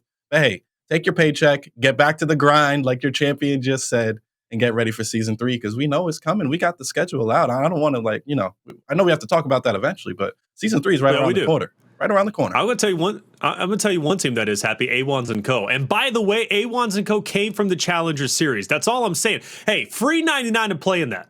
Go and play in the Challenger Series. I know you think you're the best, so just prove it. After all, let's get through our final thoughts, boys. It really was a great week. And Ryan, we'll start with you. What was the most memorable? And I guess, how are we closing this thing out? Yeah, I mean, I'm going to talk for a little bit. So, Jordan, I apologize for having to sort of follow this up, but just want to give a huge thank you first and foremost for everyone that made this weekend possible. This event was really, really incredible. As I kind of look back on the rest of the season, we started off with 5v5 escalation only. Now we're sitting here finishing the season with a major with 4v4 multiple modes. A lot of changes have been happening, and so I just want to thank each and every one of you at home for tuning in this weekend. But I want to also thank all of you guys for such an incredible season.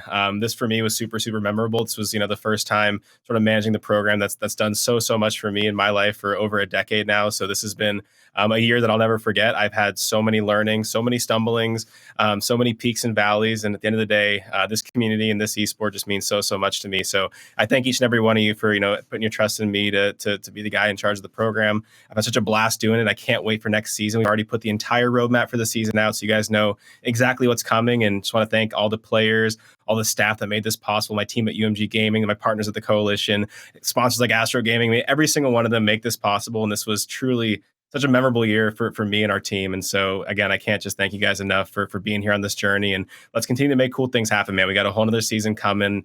I know it's online. I know we're in this sort of COVID era that can be a little frustrating sometimes. But as long as we got each other, man, this Gears community, we always find a way out of these things. We always find a way to grow together. So I'm just excited for the future. And look, man, Ryan, I just want to say appreciate you too. And the reason why is because I know firsthand how much work you've put in, okay? And also what Gears meant to you as you brought that to the studio with Emergence Days. We weren't necessarily believers at first, but now we are. And the product is truly spectacular and amazing. And I love the fact that, with you bringing Gears to the studio, now I get to cast and host and be an analyst for Gears, right? It's a beautiful thing. You opened up a lot of doors, not only for the players themselves, I'm sure for many coaches, analysts, and orgs, but also for the fans to continue to be able to watch Gears at the highest quality, which I think UMG does bring. So I love UMG as a whole. Thank you, Ryan. I really do appreciate you, brother. And Ribs, I appreciate you. You put in double time this weekend. You put in that work, brother, and it was great being alongside you on the analyst desk for the first time.